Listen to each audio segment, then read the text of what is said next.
What up, War Room Nation? Listen, this is episode 189 of the greatest podcast since Al Gore invented the internet. In this episode, we talk about Ray Rice allegedly pummeling his chick. We don't know whether it happened or not, but we get into the discussion of that topic. We talk about NBA All-Star Weekend and everything that happened, as well as all the trades that's going on in the trade deadline. You know what I mean? Shout out to Evan Turner, you out of Philly, FOH. We talk about the Lakers and their demise. Also, everything going on at the NFL Combine with draft expert Fred Purdue of Heavy in the Games. And just everything in the world of sports in general. What's going on in the NFL in terms of Richie Incognito and Jonathan Martin. We touch on that, briefly again because we're tired of talking about that. But everything that happened this past week in the world of sports you can hear in this podcast is audio only, so sit back and enjoy. This is The War Room, episode 189. Easy.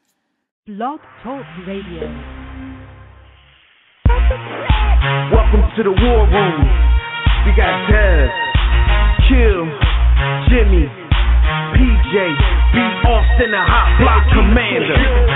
How you wanna end a 1 or 2 hour show to keep the brain running with the premise to talk sports on a national level? Bold with the topic, sorta like the rebels when it's game time. They like the Fat Five during prime time. Sports conglomerates speak their minds a little bit.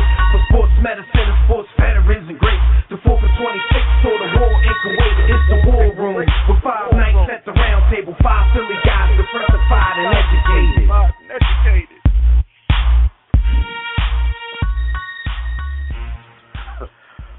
What up, War Rooms family? We are back in the room with our collective finger on the button. You are once again live in the War Room, brought to you by War Room Sports. I'm Devin McMillan. I'm joined by the Blueprint Jimmy Williams and the HBC B. Austin. NBA All-Star Weekend is behind us, so maybe NBA teams will actually start playing hard now. We'll discuss that, the trade deadline, the Olympics, NFL Combine, and a lot more. So make sure you join us right now in the JW Philly Realty chat room at blogtalkradio.com/The War Room, or join us on Facebook or Twitter at War Room Sports so you can join the conversations. You can call us directly when we open up the Digital Extreme Tech Hotline at 323-410-0012. During the week, make sure you take some time to hear more great sports talks from some of our partners. Check out Roy and Chris on the Broad Street Line every Tuesday at 6 p.m. Eastern Time on Blog Talk Radio. And check out our boy Brandon Pemberton on Sports Trap Radio every Thursday afternoon from noon to 2 p.m. Eastern Time, also on Blog Talk Radio. In addition, don't forget to catch us in syndication 3 times on Fridays on NewVibeRadio.com, 7 a.m., 1 p.m., and 7 p.m. Eastern Time, and on Sundays and Tuesdays at 3 p.m. Eastern Time on FatsRadio.com. And make sure you guys, just keep an eye out. Check us out on our website, our social media sites, and just keep an eye out for the upcoming launch of the War Room Sports Podcast Network, where you can hear our shows, and a whole lot of our partner shows all in one place whenever you feel like it. So just keep your ear out, keep your eyes out for that. But the theme of today's show is how we're tired of all this Mount Rushmore jazz. So, fellas, who's on your Mount Rushmore sports radio shows? War Room Sports, War Room Yo. Sports, War Room Sports, and War Room Sports. Yo, who's Dylan, on the Mount Rushmore? Beautiful. Exactly. Who's on the Mount Rushmore? Beautiful black women, yo.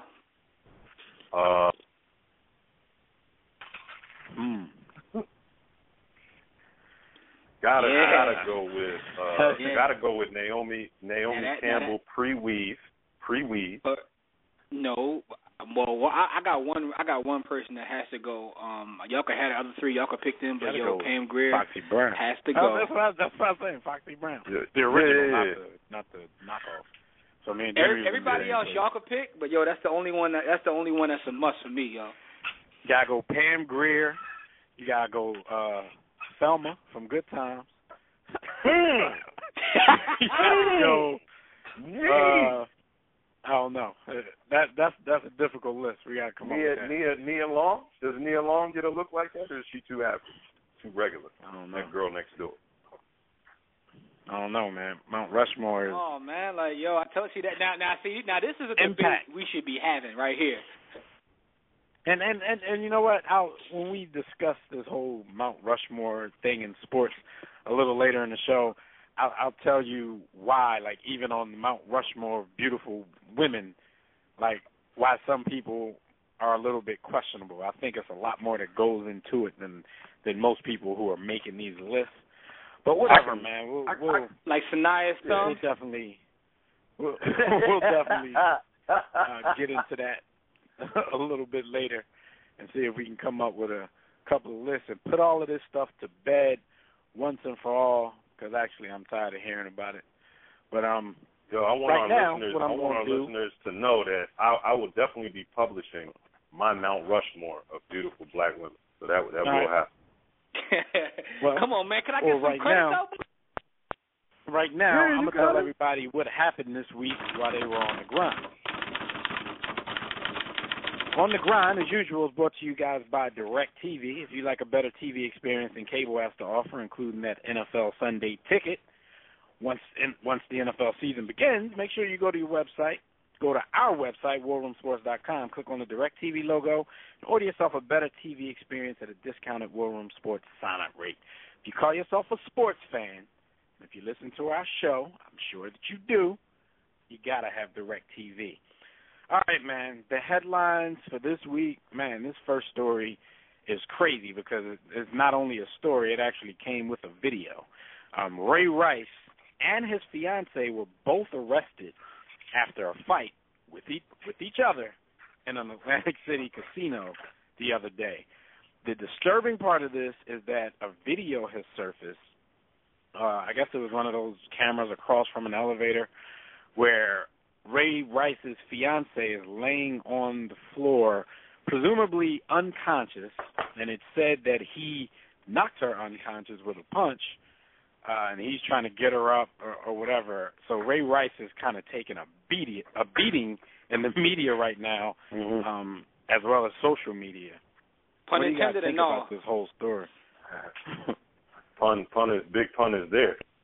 Even if he's unintended, big pun is definitely there.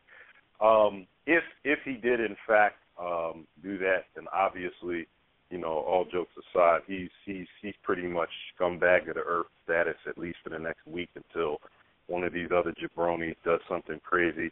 But what I'm kind of hearing conflicting reports. Like some people say that there's another video that will come out that shows that he did not strike her or give her the ultimate bus driver uppercut.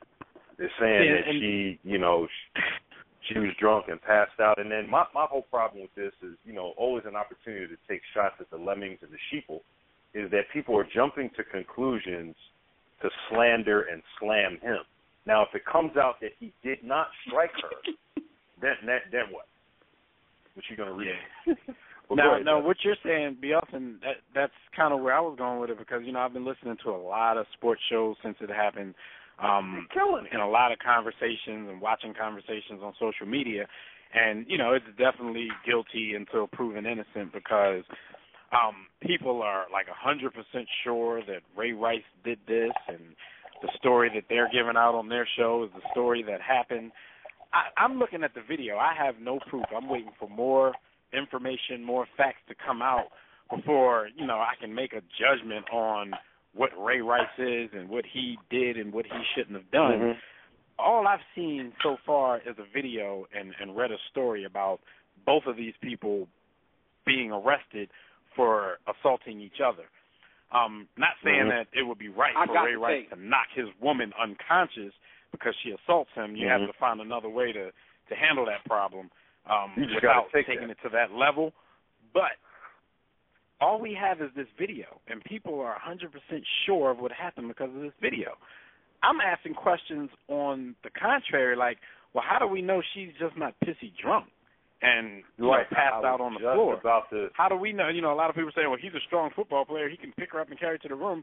How do we know he's not drunk as well? I mean, it's a lot of factors that are going there. People are just... Go ahead, Jim. Well, first off, he's not going to get the benefit of the doubt because he plays in the National Football League, and we know how those jabronis have been behaving over the last decade. I don't know what's going on in the NFL, but it's like everything has been ramped up in terms of crime. Like, it's crazy. You got players catching bodies. So at the end of the day, he's going to be judged by the rest of the league. my thing is this, yo. You couldn't even drag her that far. I mean, he looked like Trent Richardson. He got like 2 yards trying to move her. Like, it's terrible. He did as bad a job moving her as he did fantasy-wise this season because he was on one of my teams. So, glad to see it wasn't just on the field that you can't move the rock. But, yo, this is terrible, man. I hope he didn't do it. But I'm probably going to jump the gun, too, and just disrespect him just because he's in the NFL. But I hope he didn't do it because if more footage comes out and proves that he did do this, fun's on hold. Oh man, he's going on a mean Goddell sanctioned suspension that he may not even be able to bounce back from. But having some minor experience with inebriation, I would say the way her body language looks, I myself have never been in that position, but I have been, the one kind of helping move a dead drunk person. Like, she looks like she's drunk to the point of alcohol poisoning. That does not look like she got an uppercut. Maybe. I mean, I can't see her face, so I don't know what it looks like. But I'm telling people what it could be. When you get knocked out, like think about death. Think about what you've seen when you see somebody that's knocked out, or think about the times that you knock someone out. Do they kind of go totally dead and limp like that? I mean, it's a question. You knock them out the right way. I've seen cats go limp like that. Not Roy Jones, Jimmy. I'm talking regular. Oh, not Roy Jones? Oh, all right. I think you're talking about Roy Jones because I was about to say, like, I can show you a couple of Roy Jones fights where he looked just like Ray Rice. Because a lot of times if you do get stretched like that, even if you get stretched, you're not going to be asleep for that long. So I don't know. She was dead to the That's world. why I'm not trying to defend the dude because if he did it, like Jimmy said, then he is the scum of the earth, or one of you guys said. But I just think more facts need to come out because I'm listening to these shows and they're just burying the guy as if they were there and saw this happen. All we have is a TMZ video of this woman laying on the floor looking to be unconscious, and it could have come from a punch, could have come from drinking, who knows? It could have come from a punch. It could have come from a rum punch. Could have come from something. So basically, we just need to let the facts come out, and I'm sure we'll probably be talking about this a little bit again next week. If it comes out that Ray Rice did indeed hit her and knocked her unconscious, then the tone of the conversation will be a little different next week, and Ray Rice probably going, if he hears what we say or if he's listening, he probably going to want to come give us a rumble, or maybe not. If he does, we're in the D.C. area. He's in Baltimore, so it can be arranged. I'm about to say after the way he performed this past season, yo. 3.1 yards a carry. It'd take him a while to get to D.C. from Baltimore. But anyway, I ain't gonna say that's my man. I like Ray Rice as a player. Well, it remains to be seen if I like him as a person. So, T.O.'s wife. Remember we talked about T.O.'s marriage ending after 2 weeks? We talked about that last week, and the postal worker wife of his basically said T.O. was using her for money trying to get this $2 million loan to put down on his California mansion. Well, after they split up, she allegedly tried to kill herself. She was on Twitter, speaking like a woman scorned, saying that her heart was broken and everything, and then she ends up in the hospital from a suicide attempt. I'm not exactly sure what she did to try to take herself out, but T.O. got her in some panties. It didn't What work. do y'all think about this? Yeah, that's the thing. I've never understood the whole quote-unquote failed suicide attempts. You're going to kill yourself, too easy. Yeah, if you they say, like, psychologically, like, and I don't know, but psychologists say that, like, if you try and fail, then you never really wanted to. You wanted to fail, or you wanted to be saved. You wanted that attention of trying in the first place. You wanted the attention of trying, exactly. So I think it's more, it's more that she felt like she had won the lottery of life, had herself a good, Why? She don't read the Mandingo brother. reading is fundamental. She's my not thing is, fundamentally sound. if you try to kill yourself, and you fail, you should kill yourself.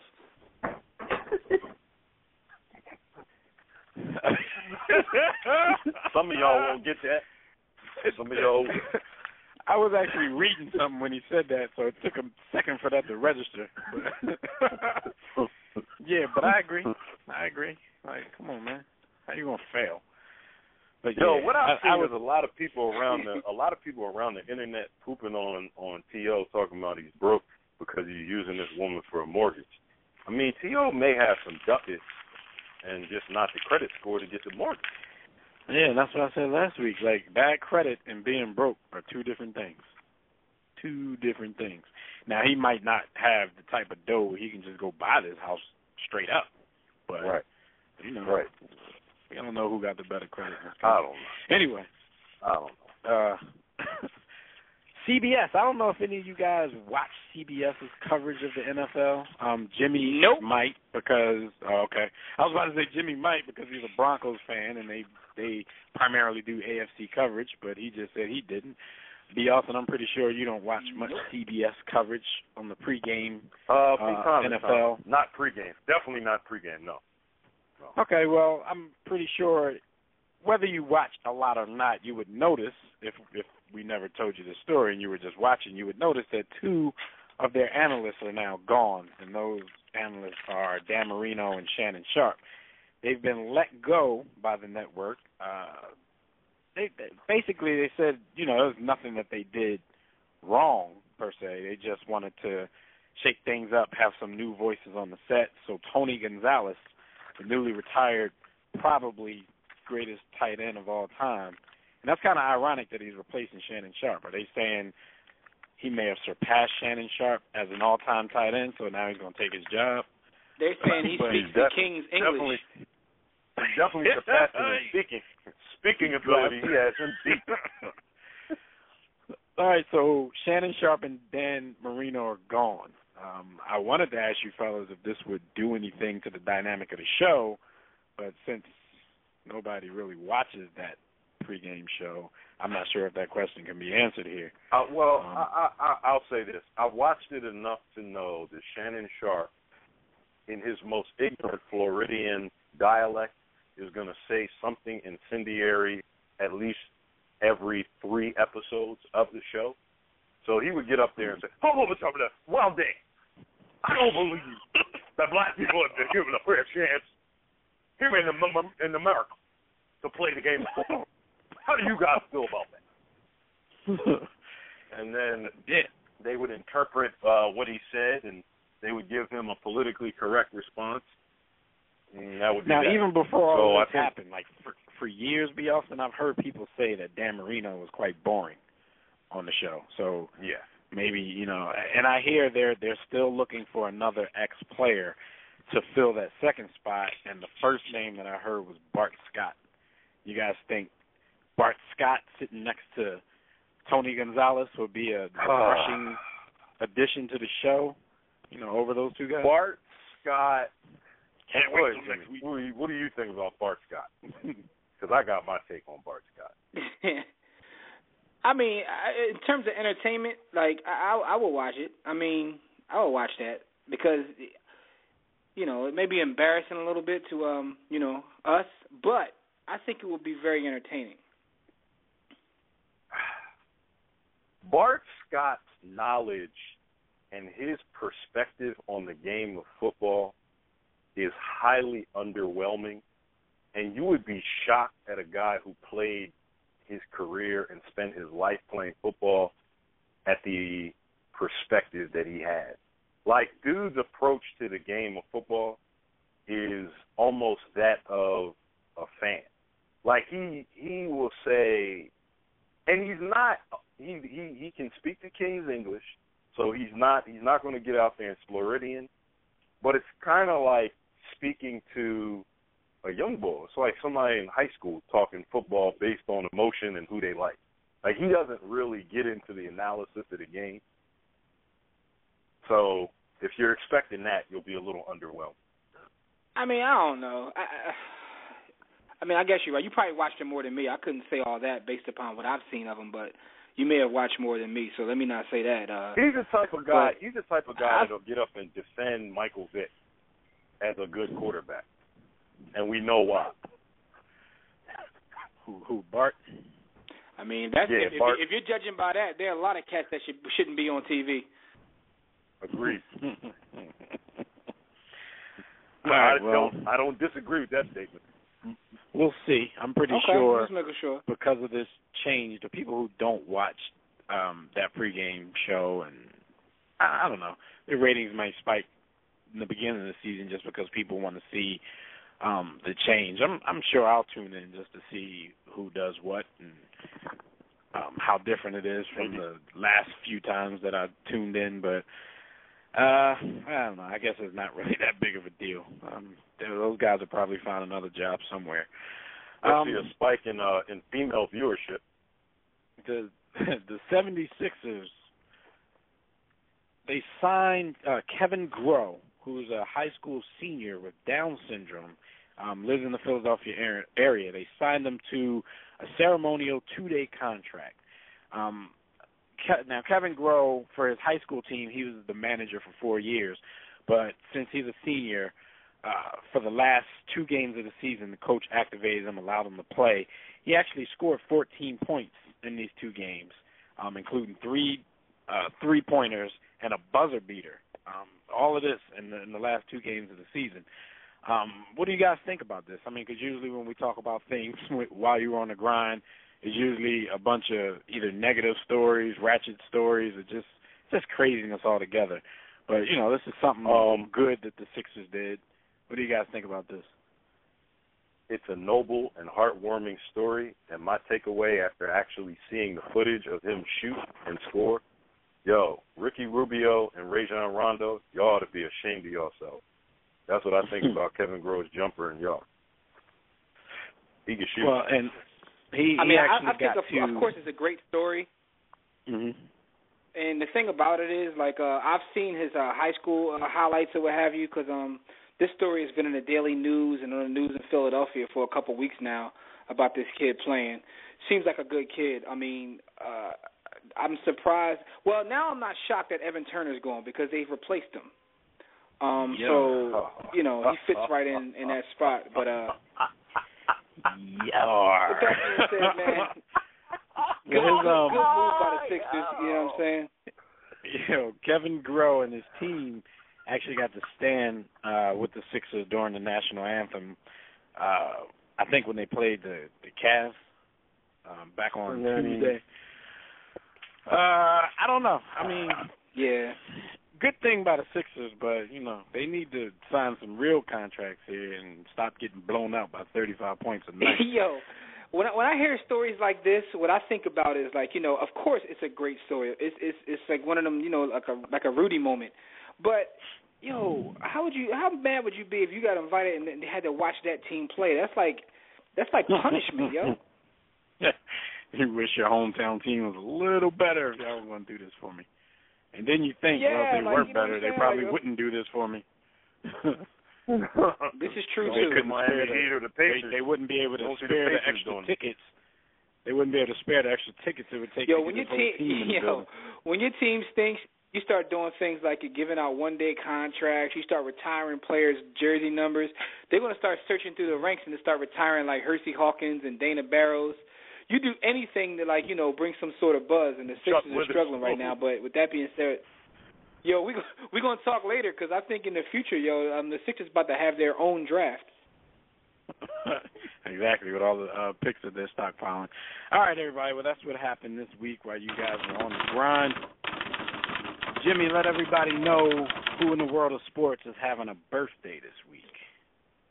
Absolutely. The birthdays are brought to you by Dr. Monique Roll of Alexandria Podiatry Associates. For the best and comprehensive treatment of injuries to the foot, ankle, and lower extremities, visit Dr. Monique Roll of Alexandria Podiatry Associates, treating patients in the D.C., Maryland, and Virginia area. Listen, go to alexandriapodiatry.org or call this number, 703-379-0700. Again, that's 379-0700, and make sure you tell them that War Room Sports sent you because you get the hookup. You know what I mean? You want to get that special hookup price. So 703-379-0700. Now, the birthdays this week. We want to give our birthday shout-outs. The first birthday is one Mike Miller, who turns 34. Shout out to DJ Willie Garland, who says Mike Miller is responsible for, a championship in the National Basketball Association. I won't get into that. Justin Verlander, the wealthy Justin Verlander, turns 31. Stephon Marbury, the dude that eats Vaseline and makes crazy videos, he turns 37 and also sells sneakers for $2.50. But underappreciated. Steph turned out to be in the grand scheme of things, like a Carmelo. He turned into the player that was popular to bash, and everybody, all the followers took suit, and everybody bashed Steph till he couldn't even get a spot in the league anymore. Well, he actually could, but he was getting more money. I joke, but even the move he made with his athletic gear was a noble move. Like, he was trying something outside the box, and he gave quality products. If you've ever seen any sneakers or shorts or shirts or whatever, but the fact of the matter is people, they perceive value based upon price and not quality, so it didn't work. But Steph had major game, was overlooked. He was like a grade down from Iverson, but 18-8. Yeah. And that's it got Joe Dumars into the Hall of Fame. Yeah, that's with the fall off years at the end. He was, he was mostly he was 20-9 player for most of his career.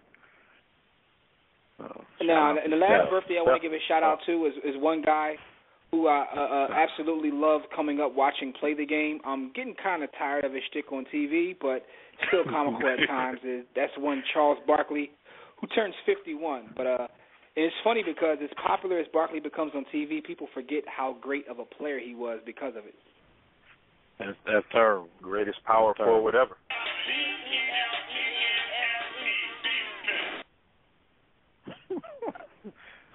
Yeah. Anyway, we like to give a nice big War Room salute to all these gentlemen on their birthday. Happy birthday from War Room Sports. And tell everybody how they can get in touch with us. No doubt. All right, everybody. As usual, you can check out our website at warroomsports.com. While you're there, be sure to sign up for the War Report. That's our weekly newsletter. Click on the Contact Us tab to send a message to us about our company, the show, or to inquire about sponsorship and advertising opportunities. For general inquiries, email us at info@warroomsports.com. While you're browsing the site, click on the Memorabilia tab. Make sure you buy some War Room Sports merchandise. Click the blog tab to read our latest sports articles in the All Fair and Sports and More blog. Then click the respective icons to like our Facebook page, to follow us on Twitter, subscribe to our iTunes podcast, download our free War Room Sports mobile app, and to watch our videos at warroomsportstv.com. Join the JW Philly Realty chat room right now during the show at blogtalkradio.com/The War Room. To enter the chat room, just sign up for a free profile on Blog Talk Radio. If you don't want to create an account, you can sign into your Facebook or Twitter account. So while you're at it, click follow to get updates and reminders about the show every week. We'll be taking questions and reading posts from Facebook, Twitter, and the chat room during the show. To call in and speak to us directly, you can dial the Digital Extreme Technologies hotline. That number is 323-410-0012. Press 1 when prompted, but if you're already listening from your phone, just press 1 if you want to talk. We'll try to get to you. You can tell us what's on your mind. We can let you know that you're wrong. Hang up. Everything's everything. So let's talk about what happened this past weekend in the NBA, Jimmy. Let's put All-Star Weekend to bed one last time. Get it out the way until next year. What are your thoughts?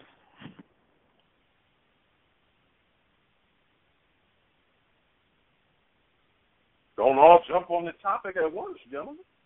I thought that I don't know what happened to Jim. Well, wait a minute. Before we even get into that, NBA Rap is no. We got to give our shout out to our sponsor. Oh, okay. You got it. For the best in your favorite team's merchandise and apparel, shop Fanatics. Shopping Fanatics is easy. Just go to our site at warroomsports.com and click on the Fanatics logo on our main page. That would be our sponsors page, by the way. You can get your latest in NFL, basketball, NHL, if you happen to be into NHL, Major League Baseball, NCAA gear, MMA gear, boxing gear, whatever. Fanatics has it all. go to warroomsports.com and click on the Fanatics logo. Gentlemen, I apologize for that, but I was just looking at that picture that we had on our page, and I'm trying to figure out why Dr. J got floats like that. Why is he floating in that picture, yo? That's Doc's thing. Anyway, he floated a little longer to make up for the fact he didn't have much of a left hand. So you gotta balance things out. Anyway, the first topic I want to talk about in reference to the National Basketball Association is a former commissioner at this point, Mr. David Stern. David Stern has been elected to the 2014 Hall of Fame class.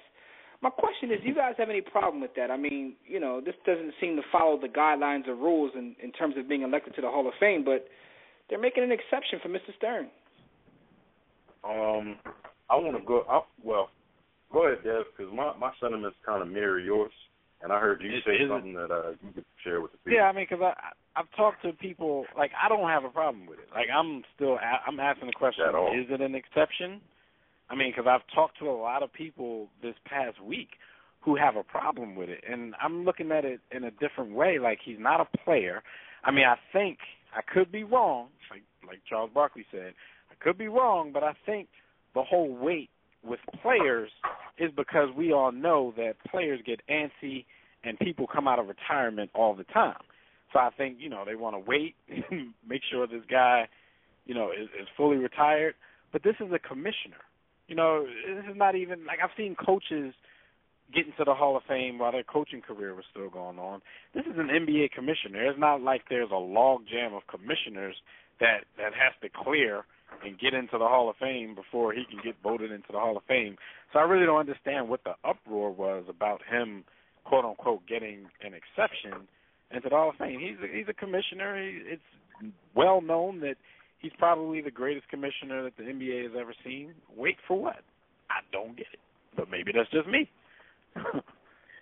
I couldn't have said it better. So basically, I wouldn't have cared if they put him in 5 years ago. What he said. Well, he was in the league. Like, who cares? I mean, I don't have a problem, but because you guys don't have a problem, I'm just going to make up a problem so we won't all agree. If you're going to make it, if you're going to put him in right away, shouldn't you have put Michael Jordan in while he was playing, or Wilt Chamberlain, or Bill Russell, Jim, I agree with that though. I agree with at least two of those three names you mentioned. They should have been in while they were playing. Kareem. I mean, but you guys, I stated my sentiment about players. You know how players like to come out of retirement sometimes, so.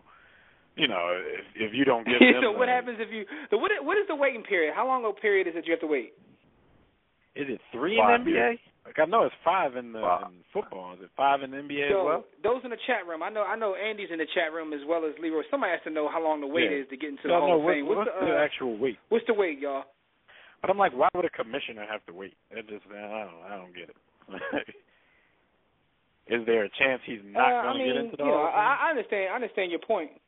I'm just trying to be difficult, basically, because you guys just basically said everything, and I don't want it, So I'm just trying to make up some beef. But, I mean, at the end of the day, the Hall of Fame was a joke to begin with. Until they pull Joe Dumars out, I don't care what they do. Oh, Andy, by the way, Andy, because he said we're talking about the NBA Hall of Fame. We're trying to figure out what's the wait once you retire to get into the Hall of Fame. But, that's my opinion. So you pull Joe Dumars out, it's a joke. Yeah, I would like to toss this. I'd like to toss this challenge out. I'm your Huckleberry. If Joe Dumars can be in the Hall of Fame at like 17.8, and I don't know what his other stats are offhand verbatim, why can't my man Steph get in? Yo, Steph Starbury. You know why? Because the sportsmanship award is not named. If they matched up 1-on-1, and you giving this man credit because he only averaged 16.1. First of all. I knew that. He averaged them Iggy numbers right now, man. He put up them Iggy numbers. Iggy has better numbers than Joe Dumars, yo. I'm keeping it a beat. Joe Dumars is 16-4. Think about this, fellas. If Iguodala somehow gets on a championship team, we know he won't be the one leading them to a championship team. But if he gets on a championship team, Would he be a Hall of Famer? Not by our criteria, but by their standards. I don't think they would put him in, but what would be the difference? Because Iguodala gets down on the defensive end just like Joe Dumars did. He averages about the same amount of points as Joe Dumars. I think his stats in other areas are even better, especially rebounds.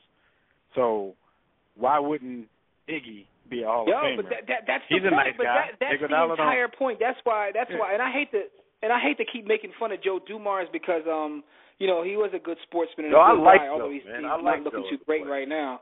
But he's the poster child in my opinion for like, how are you in the Hall of Fame with the numbers that you put up? And by the way, Andy said it's retired for a full 5 years before you can get in. You know what I'm saying? So I want to see somebody retire for 5 years, get in, and then announce they're coming back in their Hall of Fame speech. I was hoping that Michael Jordan would be that dude. I was hoping. Well, they had already retired his jersey everywhere, so he was playing in a lot of arenas where his jersey was. My man Joe Dumars got in with Sedell. My man Joe Dumars got in with Sedell Freak numbers. Damn! He just killed him. No, but I'm saying, when you really look at his numbers, you wonder how did that happen, How did it happen? Cedric Ceballos had a better career statistically. See, and I can see if we're talking about, in an era before Joe, because some of those guys are in there because they're just pioneers of the game. But once you get to the 80s, there was too much dynamic stuff going on by the 80s. Once you got letting dudes into the Hall of Fame averaging 16 points a game. It's weird. There's a lot of guys, now that I'm thinking about it, there's a lot of guys I know put up more points than Joe Dumars. Glenn Dawson. But it's funny that because you say that, but then some of the other selections are they're just as questionable as Joe Dumars. Like, they're not even pioneers. Like Bill Bradley is in the Hall of Fame, and he averaged like 12 and 2. Jimmy got a problem with the whole Celtics. Every Celtic that went into the Hall of Fame, other than Bill Russell and everybody that ran for the Celtics before 1978, Jimmy trying to kick out. No, not that. I mean, Bill Bradley was a Knick. I'm just saying in general, when you look at his body of work and his numbers, now, of course, he represents the NBA well because he's a Rhodes Scholar and, a senator or what have you, so he represents the league well, considering he played in the league. But numbers-wise, he's like 12 and 2. Cedric Ceballos, 14 and 5. That's Cedric in the Hall. He got better numbers than Bill Bradley, though, And matter of fact, what's Sean Bradley's career numbers, we don't even gotta go to the obscure players.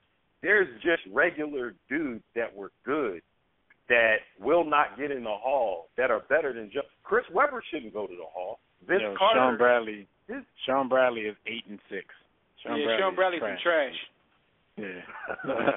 I got Joe over Sean. All right, but hold on, though. How about Derek Coleman? Derek Coleman got better numbers than Joe. Yeah, I'm going to have us all day looking up numbers. All right, what else happened in the NBA? My bad, gentlemen, because this has nothing at all to do with Joe Dumars. We're talking about Commissioner Stern, and somehow we got into Joe Dumars because this is a Hall of Fame conversation, And Leroy McConnell in the chat room says Joe Dumars should never get in for destroying the 2003 second pick of the draft. They should pull him back out. Wow, well, they won the championship after that, so you can't really say that. This is true, but I think we should start pulling cats out of if the new commissioner wants to he should start pulling cats out of the Hall of Fame. That would be entertaining, That man is getting murdered. Yeah. That man at his house. He definitely would. Next story I want to talk about real quick. Let's get away from this Hall of Fame talk and talk about a Hall of Famer and a future Hall of Famer. That's Bill Russell. Bill Russell, who sent some shots fired at LeBron Raymond James about his Mount Rushmore comment. So what did you guys think about Bill Russell's response in, this whole Mount Rushmore thing going on? I've seen Mount Rushmore pretty much of everything. Mount Rushmore cereals, Mount Rushmore this. Like, LeBron opens his mouth and his fans are just, go crazy. But go ahead, though. What do you guys think about Bill Russell's comeback? Bill Russell, as we know, last week LeBron was asked, he said he'll be one of the top 4 players when it's all said and done, so he'll be on the Mount Rushmore. Right now, his Mount Rushmore includes Michael Jordan, Larry Bird, Magic Johnson, and Oscar Robertson. So when Bill Russell was asked about this whole thing, he said, he like Jimmy said, he sends a little shot towards LeBron. He said, hey, thank you for leaving me off your Mount Rushmore. I'm glad you did. Basketball is a team game. It's not for individual honors. I won back-to-back championships in high school. Back-to-back state championships in high school, back-to-back NCAA championships in college. I won an NBA championship my first year in the league, an NBA championship in my last year, and 9 in between. That, Mr. James, is etched in stone. Shots fired. Pow, pow. Not one. Pow, pow, pow. Not 2. Not 5. But 9. All right. Now, my whole thing with Bill Russell's comments. First of all, like Jimmy said, LeBron fans, they go crazy. Not just when LeBron opens his mouth, but you can have any status, stature, or whatever that that you would need to be able to say something to the king, and they still don't respect you. Because I saw so much vitriol being spewed towards the great Bill Russell this week. I felt it was a shame. I don't think that it's a situation where, okay, Bill Russell is so great that he can just say whatever he wants to say, but I don't think he said anything wrong. He didn't, say anything demeaning to LeBron James. He just kind of read off his resume and told him, it's cool because I do my thing the team way, and I'm not sitting around worried about being on anybody's Mount Rushmore, whether he truly is or not. So, and he's not trying to go to other people's teams and team up with them. And I have no problems with his response, just like I had no problems with LeBron's, original comment. That's his list. That's his opinion. Everybody has one. That's why this whole Mount Rushmore argument has been going around for the past 2 weeks because nobody or not a consensus is going to agree on just 4 people to go on to the Mount Rushmore of the NBA. I told you guys my suggestion. Like that hip-hop photo where it's like 35 rappers on it with Big and Pac being in the middle of it, kind of bigger than everybody else. That's how the NBA Mount Rushmore That's going to be the problem, though. That's going to be the problem, though. Who are going to be the 2 big people in the middle? Well, don't put 2 big people in the middle. MJ and Wilt or MJ and Kareem. Just make everybody mug the same size if that's too much of a problem. But you put Phil Knight and David Stern. You put Bill Russell and Phil Jackson. Yo, in terms of his response, I thought it was a dope response. Because like Dev said, he didn't say anything wrong. I mean, he didn't really diss LeBron straight up. He just told him what it was, and he's absolutely right. I mean, but at the end of the day, it's all a matter of opinion. LeBron can say whatever he wants to. I mean, he can say he's the best player in the world. I mean, he's entitled to do that. I mean, people that hate LeBron, are just as bad as the people that love LeBron. Let's just put it that way. They'll find a reason to bash anything that he says. Yeah. My problem with this whole scenario between Bill Russell and LeBron is indeed the LeBron Richard Eaters. Because, as you stated, the vitriol that was spewed towards Bill Russell, the great Bill Russell, on social media was insane. To say that this is a fickle old man who's mad and is hating. I've seen those words, not verbatim, but that's the gist, countless times. And I said, how can Bill Russell, who hasn't played in 45 years and is still relevant, be a hater of what he sees today? Like, I didn't get it. Like, even in his team accomplishments, the individual impact that he had on those teams make him an all-time great and higher on that all-time list than LeBron is. Yeah, I mean, I didn't understand. But here's the thing. Here's the thing, B. Austin. It's like we don't even have to go over Russell's impact or numbers. The fact of the matter is, like, they were sitting there stopping everything to basically sing this man happy birthday. That's not going to happen for no reason. Yo, Bill Russell's impact not only in basketball but in sports is beyond question. You know, it's ridiculous. Whole, like some guys are arena. beyond slander when it comes to their sports, man. People don't understand Bill Russell's impact, man. Pick up a book and read about Bill Russell's impact, not only on the game, but in sports in general. Bill Russell, Jim Brown, and guys like that. Like, yo, these guys are bigger than the sport. I mean, look at some of those guys were damn near coming into tears just to shake his hand and sing him happy birthday. Some of them yo, dudes ain't washed they're not their going to be hands. doing that for Some George of them dudes ain't Marathon, washed man. their hands since shaking. Some of them dudes ain't washed their hands since shaking Bill Russell's hand. But So that's what I'm saying. So, like, yo, Mount Rushmore stuff this goes. My first thought, Jim, was like, you know, I'm not mad at LeBron. I'm not mad at Bill Russell, because I was thinking at first, I was like, well, Bill Russell probably wouldn't be on my top 4 players either. He wouldn't be on my Mount Rushmore. But then I sat back and thought about it a little harder. But I thought about it in a different way. It depends upon what the variables are, Dad. I think that's what I'm saying. I think a Mount Rushmore represents more than just the best. I think impact goes a long way on there, you know, what you did for the game. So if I was forced to make one now, and it wasn't the same last week because I wasn't thinking in the same way, if I was forced to make one now, I probably would go Michael Jordan, Bill Russell, Wilt Chamberlain, and probably Kareem Abdul-Jabbar, because if you look at the impact and where these guys actually took the game, Bill Russell, you know, was a guy who had to fight through just the era that he played in. He had to fight through racism, and he played in Boston. I mean, there was a lot of stuff that he had to put up with, and a lot of things that he got through, which makes it easier for players today to do those same things. You look at a guy like Wilt Chamberlain, like the way he played, what he was physically kind of revolutionized the game. You know, people wanted to come in and be stronger, start lifting weights and all that kind of stuff to play basketball. Kareem, I mean, he was just a winner at every single level. And then you had, you know, Michael Jordan and where he took the game. Michael Jordan's impact, we talk about it all the time, is both positive and negative. There's a lot of negative things that go on in the game today, and it's not his fault. No, see, shut up, y'all. God dang. I'm not saying that he did negative things. I'm not saying that Michael Jordan did the negative things, but because of his shadow looming so large over these players in the league, there's some negative things that come out of it because everybody's held to a standard that's no longer fair. You know what I'm saying? Because everybody can't be on the level of a Michael Jordan.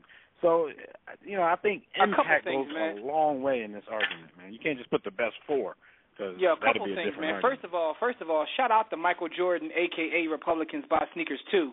But I think it was Lamont who said on our page, he was like, if you look at the Mount Rushmore in general with the presidents, I mean, those aren't necessarily our greatest presidents. So, but it does have more to do with impact. Oh, that was you that said that? Oh, my bad. I didn't mean to, you know, get you.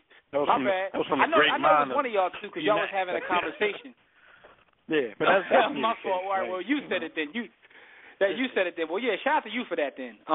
But you're right about that. If you start talking about impact of the game and revolutionizing the game, I mean, my 4 may be close to yours as well. But, you know, that's the thing. That people don't understand that sports is a platform to do more than just make money and sell sneakers, and that's what a lot of the younger guys miss. And some of the people who comment on this topic on social media, yo, just do your history. The slander Bill Russell got, like B. Austin said, I'm like, do you know what Bill Russell stood for or what Bill Russell means to the game of basketball? Like, yo, there wouldn't be a game of basketball if not for the people that built the game. So, like, it's a reason they stopped to sing this man happy birthday. It's a reason guys like Dr. J or Charles Barkley or Dominique Wilkins, a lot of the players that we know, are in awe of this man. So the slander's out of control. He gave his opinion. LeBron gave his opinion. And, you know, it is what it is. I mean, I have people on our page, actually, on our Facebook page, actually saying that LeBron James is already on the Mount Rushmore of the NBA. To me, you know, no disrespect to y'all, but that's a clueless statement, in my opinion. That's a clueless statement. That's one of those statements where people don't believe history, that. Yo. Exactly. People don't believe that basketball went on before their era. You know, they don't understand what guys like that did. That's why a guy like Jim Brown, like, I don't like how he goes about it all the time, how he goes at people, but he knows, and he's one of those outspoken people that knows, like, if it weren't for some of the things that he did off the field, socially, then you guys wouldn't have $20 million contracts. You wouldn't have free agency. You wouldn't, it's just a whole lot of stuff. Did you guys see that Oscar Robertson interview with Chris Webber? Mm-hmm. Another one who did a lot for the game. Yeah, I did. Go ahead, Austin. But people don't recognize that, though. All they know is he did a triple-double, like, and they poop on him, too. Some of the points that you guys are making go even further beyond just, the game of basketball. I don't think overall, I don't think people respect what sports is. And what it's meant to be. I mean, at its very essence, it's human beings bringing out the best of themselves in competition. Not to injure one another, not to, there are cases where sport is taken too far, but it's a opportunity to bring forth, physical and mental, the best that you can be physically and mentally. And that's what a lot of these guys stood for. That's all they could stand for because the economics weren't in the game at the time when they were playing. I mean, they could make a great living. Don't get me wrong, they made a great living, 6-figure contracts, even high 5-figure contracts. We laugh at that now, but the cost of living was less than. It still wasn't the equivalent to what these guys make today. And so now the game, the sport, and sports by and large are about the branding and about how much money you can make, how many sneakers you can sell, and then stepping away from your court or your field or your pitch if it's soccer and being a brand yourself and people being on your jock because of who you are and what you are versus how you compete. A lot of things these dudes fought for, celebration of the new guys take for granted. Yeah, they take for granted. Yo, things you know what these I guys find interesting? I find it interesting. It seems to me that people do this with every sport. I've heard people start talking about Cam Newton and Kaepernick in terms of where they fit all time, and I'm like, seriously?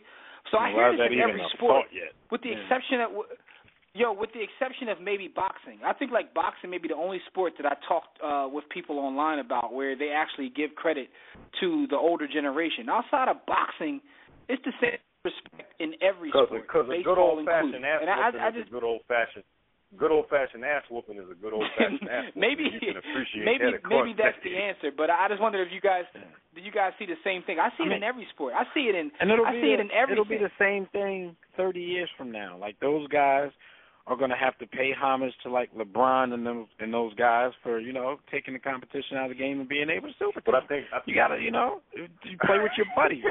You got to give thanks for that. So whatever you're doing, and that's making the game easier for you and making life easier for you. You got to pay homage to the guys who did it first and fought for you to be able to do it. So you said basically by LeBron taking his talents to South Beach, he revolutionized sports. He revolutionized sports. The ability to make things easier and downplay competition, because competitive greatness is not celebrated and appreciated. Here he goes. Society. And you know what though?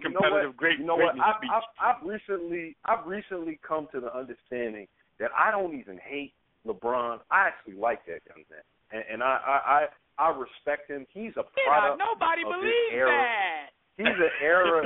He's a product. He's a product of his era and generation, and I hate what this era and generation stands for. And so that's what it really is. I don't hate. So since he's the biggest he does have a lot star, of Donovan McNabb in him. He's the face of that era, but so it's not personal. You're saying it's just it ain't personal. Oh, you kids.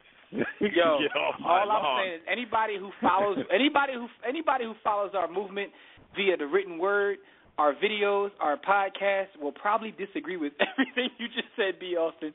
It's not personal, yo. When you take shots at that man's name, his mother, his hairline, that has nothing to do with his generation. More people.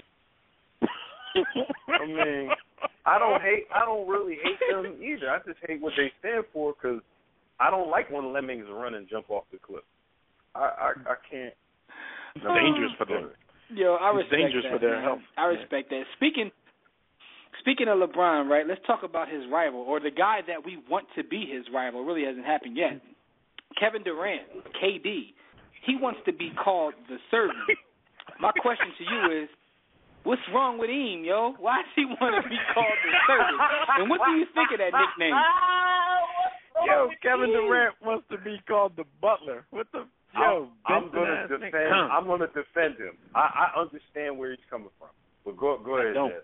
Because y'all gonna slam. Now, yo, I know B. Austin tried to make sense of it. He said it had a biblical thing to it, or Jim, I tried to make sense of it. For this. I tried to make sense of it too until I actually read his comments on the whole thing. His comments totally went left from what I was trying to say. He was, when I first heard the nickname, I was like, okay, the servant, because every time somebody try to guard him, he's serving people. You get served, and then he came out with his explanation, saying, I like to serve everybody, my teammates, ushers at the game, the fans, and I understand it completely. Thought, all right, are you just saying that? Were you really sitting at home with your boys and yo, I be serving these cats? And then you get into the interview and you want to make it sound all cornball. I serve my ushers, the teammates, and come on, KD, that's corny, man. No, he had a Tim Tebow moment, and his perspective, what he's telling us is that God gave him a gift, and the world is better. Exactly, the world is better. This is what he has that he can give and share with the people. And so from a religious, and I won't even say religious, from a spiritual standpoint within the context of Christianity, assuming I'm making a big assumption, coming from an African-American household in the District Heights, I'm assuming he's a Christian. From that perspective, to be a servant is following in the line of Jesus Christ and Christianity. So what he's saying is that my gift I give to everyone around me on a nightly basis. It's not about me. It's about me doing what I'm gifted to do to give joy and happiness to the people. Yo, we talking about a nickname, though, King. He remind me of the cornball brother with that one. Yo, we talking about a nickname, though. That sounds beautiful, B. Austin, man. First of all, you don't give yourself. We talking about a nickname. First of all, you don't give. Yeah, you don't give yourself a nickname. Yeah, it's not just him. You got to hold everybody accountable. Kobe gave himself the Black Mamba. If you are going to give your nickname, yourself a nickname, at least it has to be hot. You can't run around calling yourself the Butler, man. That's not cool. That's not cool. Now, other people, namely, Hollering A. Smith, took it from that perspective.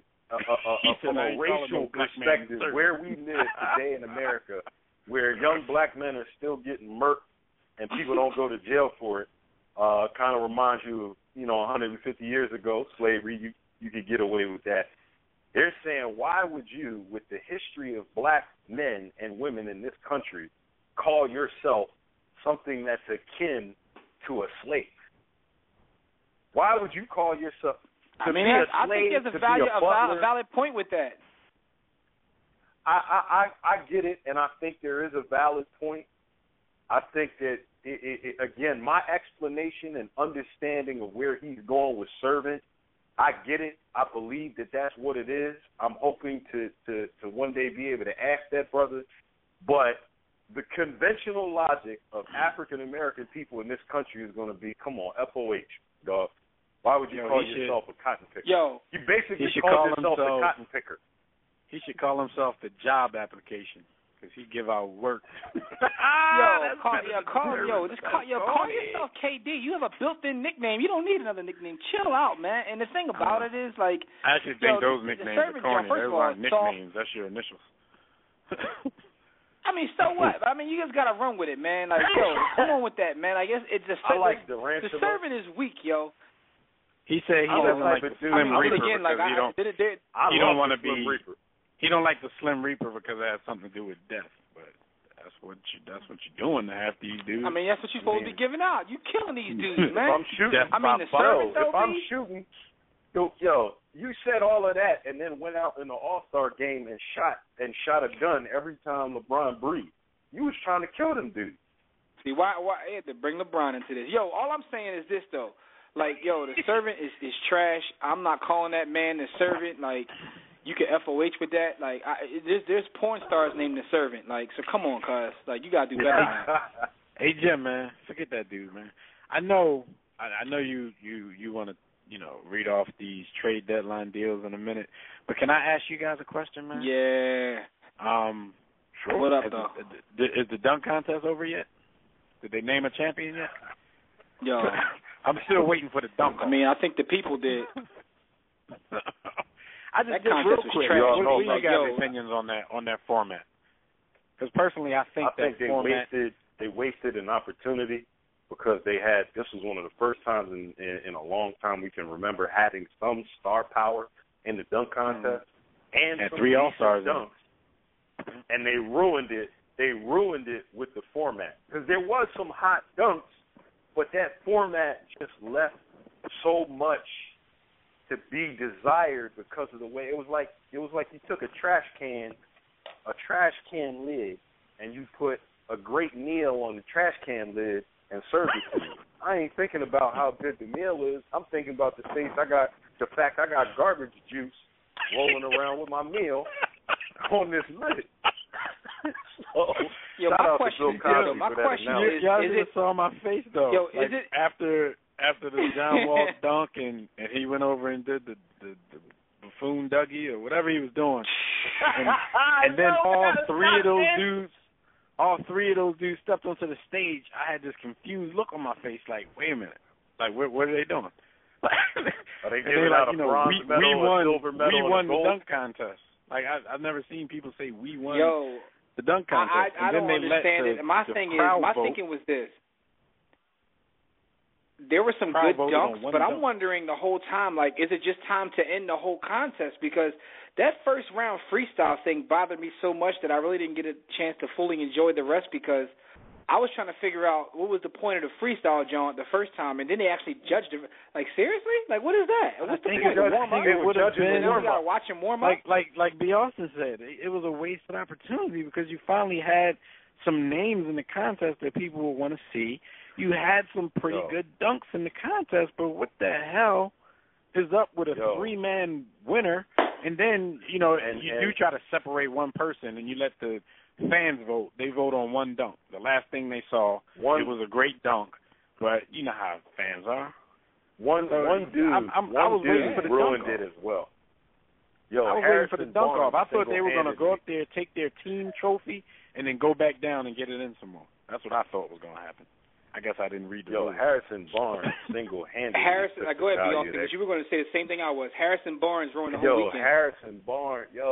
Harrison Barnes went out and did what I could do in 2004. Like, he just went out there and dunked. Barnes. He didn't do anything. He just dunked. Like, listen to me on episode 188. So try to tell y'all about Basic Barnes. And the one thing that I would say to this young man, my young man John Wall, I stick up for you when they throw these Kyrie Irving comparisons out here and these young point guards. Give him a chance. Give him a chance. He's gonna come around. I believe in your talent. I think I like you. I don't know, Paul. We're getting to know who you are. Yo, you got to stop shucking and jiving, dog. Yo, every chance you get, you tap dancing, you Louis Armstronging, you putting blackface on, you dancing like a woman. I mean, come on, stop shaking your hips and wiggling. That's what little girls do. They dance. Yo, stop dancing, man. Damn. Stop dancing. Don't do that, man. Yo, in the words of B. Austin, I'm quoting the man on the show with me now. Yo, the dunk contest was athletically feminine. Yo. Because there were some nice. Tell him why you mad. There was some monkey dunks in there, Tell him why you mad, son. Yo, he hit a hot. Now, look, y'all ball. Y'all listen.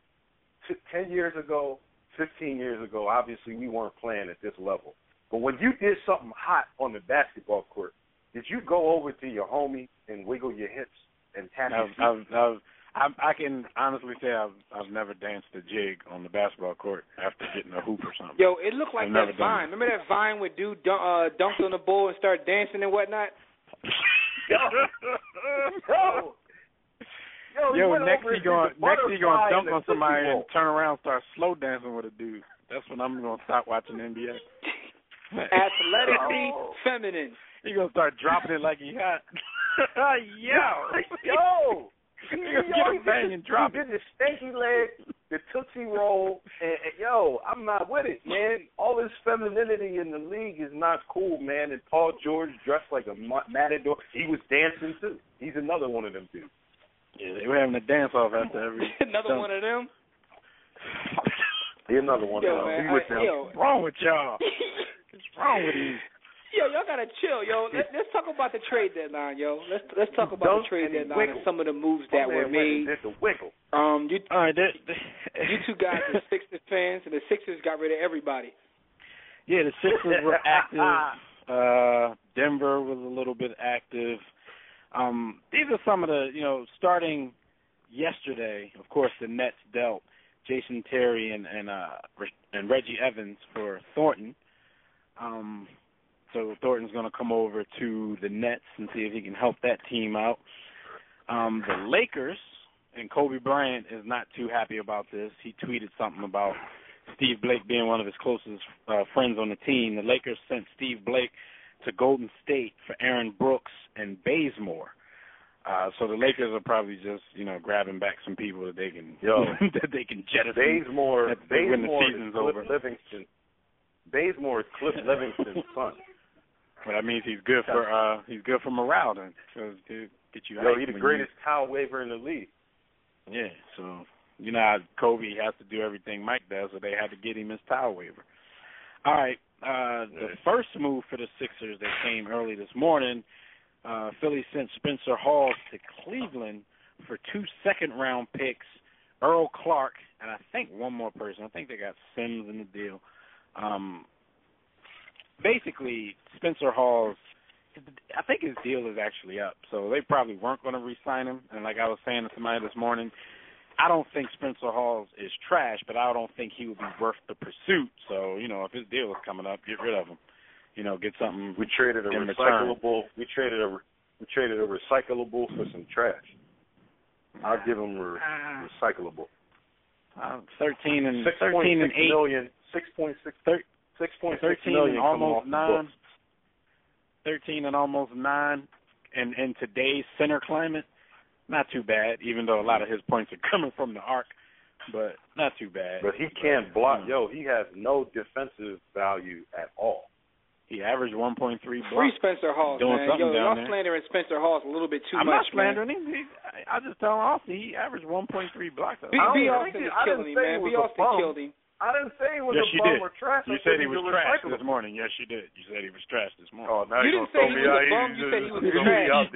If you was going to throw me out, you might as well say it was me. Yo, trash is worse than a bum, yo. Trash is worse than a bum. Hey, Jimmy, he talking about throwing him out there. Yo, more people saw that than are listening to the show right now, probably. You got like 90 million friends on Facebook. You got more than they allow. Austin got more friends on Facebook than Zuckerberg allowed. Yo, man. A lot of people saw that. Trash is where the bums go to survive, B. Like, you called him trash. Well, I don't think trash doesn't even have a human value to it, man. Yo, he trash. Yeah, he trash. He had 3 points. Yo, he's 7 foot. So now you want to go back to what you originally said. Yeah, I'm cool. He trash. I don't know. Today's free Spencer. It's not saying much. It ain't hard to be in here, but still. But his numbers are better than the Hall of Famer Bill Bradley, though.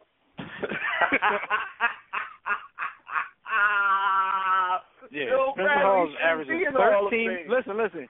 He's averaging 13 points, 8.5 rebounds, 3.3 assists, and 1.3 blocks. That's not bad, even though the team gets blown out by 35 points a night. That's not bad. But he gets his meaningless, but it's not bad. Yeah, it's not bad. But that was Philly's first move. Sacramento sent highly protected second-round pick to Miami for Roger Mason Jr. The word is Sacramento will probably end up waiving Roger Mason Jr. after they get him. And, of course, the Miami Heat were just trying to free up a spot so they can add some other, prideless veterans to their roster. Melo! So they can win a third championship in a row. The Washington Wizards sent Eric Maynor to Philadelphia. This was a 3-team trade. Washington sends Maynor to Philly, John Vesely to Denver, and they received Andre Miller out in Washington. Philadelphia actually gets 2 more second-round picks, one from Denver and one from Washington. Then Denver sent Jordan Hamilton to Houston for Aaron Brooks. And then the big trade that came down, the biggest of the day, came down right before the deadline. Philly sends Evan Turner and LaVoy Allen to Indiana for Danny Granger. So on the overall, that always move on. That always hurt. That I was hurt by. Yeah. I was hurt by that. I think now a lot of But Philly fans, a lot of Philadelphia fans are down on Turner. But I'm from Philly. I know how we don't give people chances. Like if it doesn't happen overnight, then it's not supposed to happen. But I do think this year Evan Turner was starting to come into his own a little bit. But I guess that's what they used to actually trade him because they were having trouble because they actually had to lower their asking price for him earlier this morning because they were that hell-bent on getting rid of this guy. But I don't really like it. I don't think they should have given up on him this early. I totally agree with you. I think that at his peak, the potential I see in Evan Turner is for him to be a fringe all-star and a good second option, a solid second option player. Like if he's your primary option, your team is going nowhere. But if you have a superstar and you have Evan Turner beside him, Evan Turner, he does so much. He can play 3 positions. Yeah, he can rebound. I think that he could be like a pass. good third option. I don't know about a 2, but a third option. But I do think that he can create, and he'll help out the Pacers. I mean, and rebound. They need someone with his skill set. Yeah. So the difference is, listen, the Pacers came up. When he's handling the ball. Because, Evan Turner, he's not the most athletic guy. He's not the quickest guy. But he does break people down off the dribble. So, now when he's doing that, he'll have some people to pass to. So his game probably will thrive. His numbers, of course, will decrease because most likely he'll be coming off the bench for this team. Backing up Lance Stevenson. His numbers will decrease, but his game will probably look much better.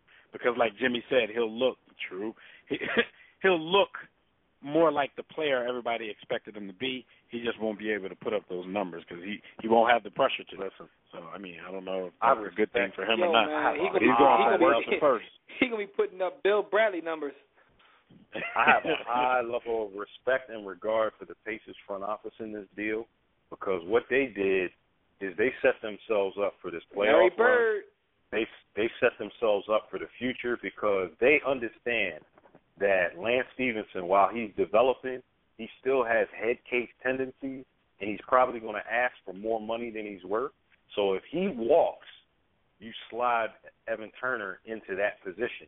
If Lance stays, you got a great backup for cheap behind Lance. So they just made a tremendous move. Yeah, and Evan Turner's a restricted free agent at the end of the season.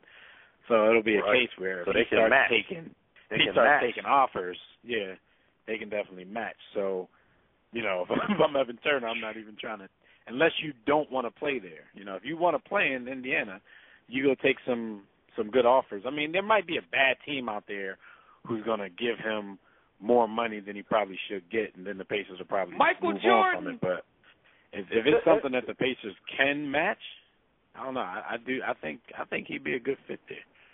As good as people think Stevenson is this year, and still kind of wild, kind of erratic. I might go off from $100 million, yo. I'm gonna offer Lance Stevenson $100 million. He'll give him a max deal, yo. Give him a max deal. Yo, The Pacers definitely came up, man. And yo, they tooling up, man. They tooling up to make this run. They showing the Heat like, listen, we here this year. It ain't about next year. We tooling up right now, and we coming for it, man. Like Marlo Stanford, they man. gonna Time to tool up. And remember, Jimmy, even when Evan Turner was the most inconsistent that he's ever been in his career, you know, like 2 seasons ago and in his rookie year, he played okay against the Heat in that playoff series. Nobody remembers that because, you know, he did. He showed up. But he played all right against the Heat. So, you know, that might be something else that, you know, Indiana's front office does their homework, man. I can let you. Start I can him at let the you point. gentlemen on a Larry Legend, man. Larry Legend out there making moves, well-known, starting over secret. book bag shoulders. Bo got shoulders made for book bags. That dude, point guard George Hill. Yeah, there's no strap falling off his back. Yo, dudes are not scared of Dwayne Wade. So Evan Turner, I could see Evan Turner giving Flash the work in a series with a bad knee. I can see him getting into a beef with him after he tells Wayne Bugatti, and then Dwayne Wade saying, and then Dwayne Wade said, "What you say to me?" Because he really couldn't understand it, and then Evan Turner taking that as an affront to his manhood, and I could see them getting into a beef. But those are trade deadline deals. Anyway, man, so we got some basketball experts in our chat room. definitely. So if we missed anything that happened right before, or if we went into, you know, well, Andre Miller to the Wizards. Should have been. Oh, did I not say? Yeah, I said Andre Miller to the Wizards. You said that. You said that. Yeah, I said that. Okay. So that's all of them, I think, unless something happened under the radar. But this was the biggest one. I wanted Andre Miller to go to the Pacers to start at the point, man. Yeah, that would have been interesting.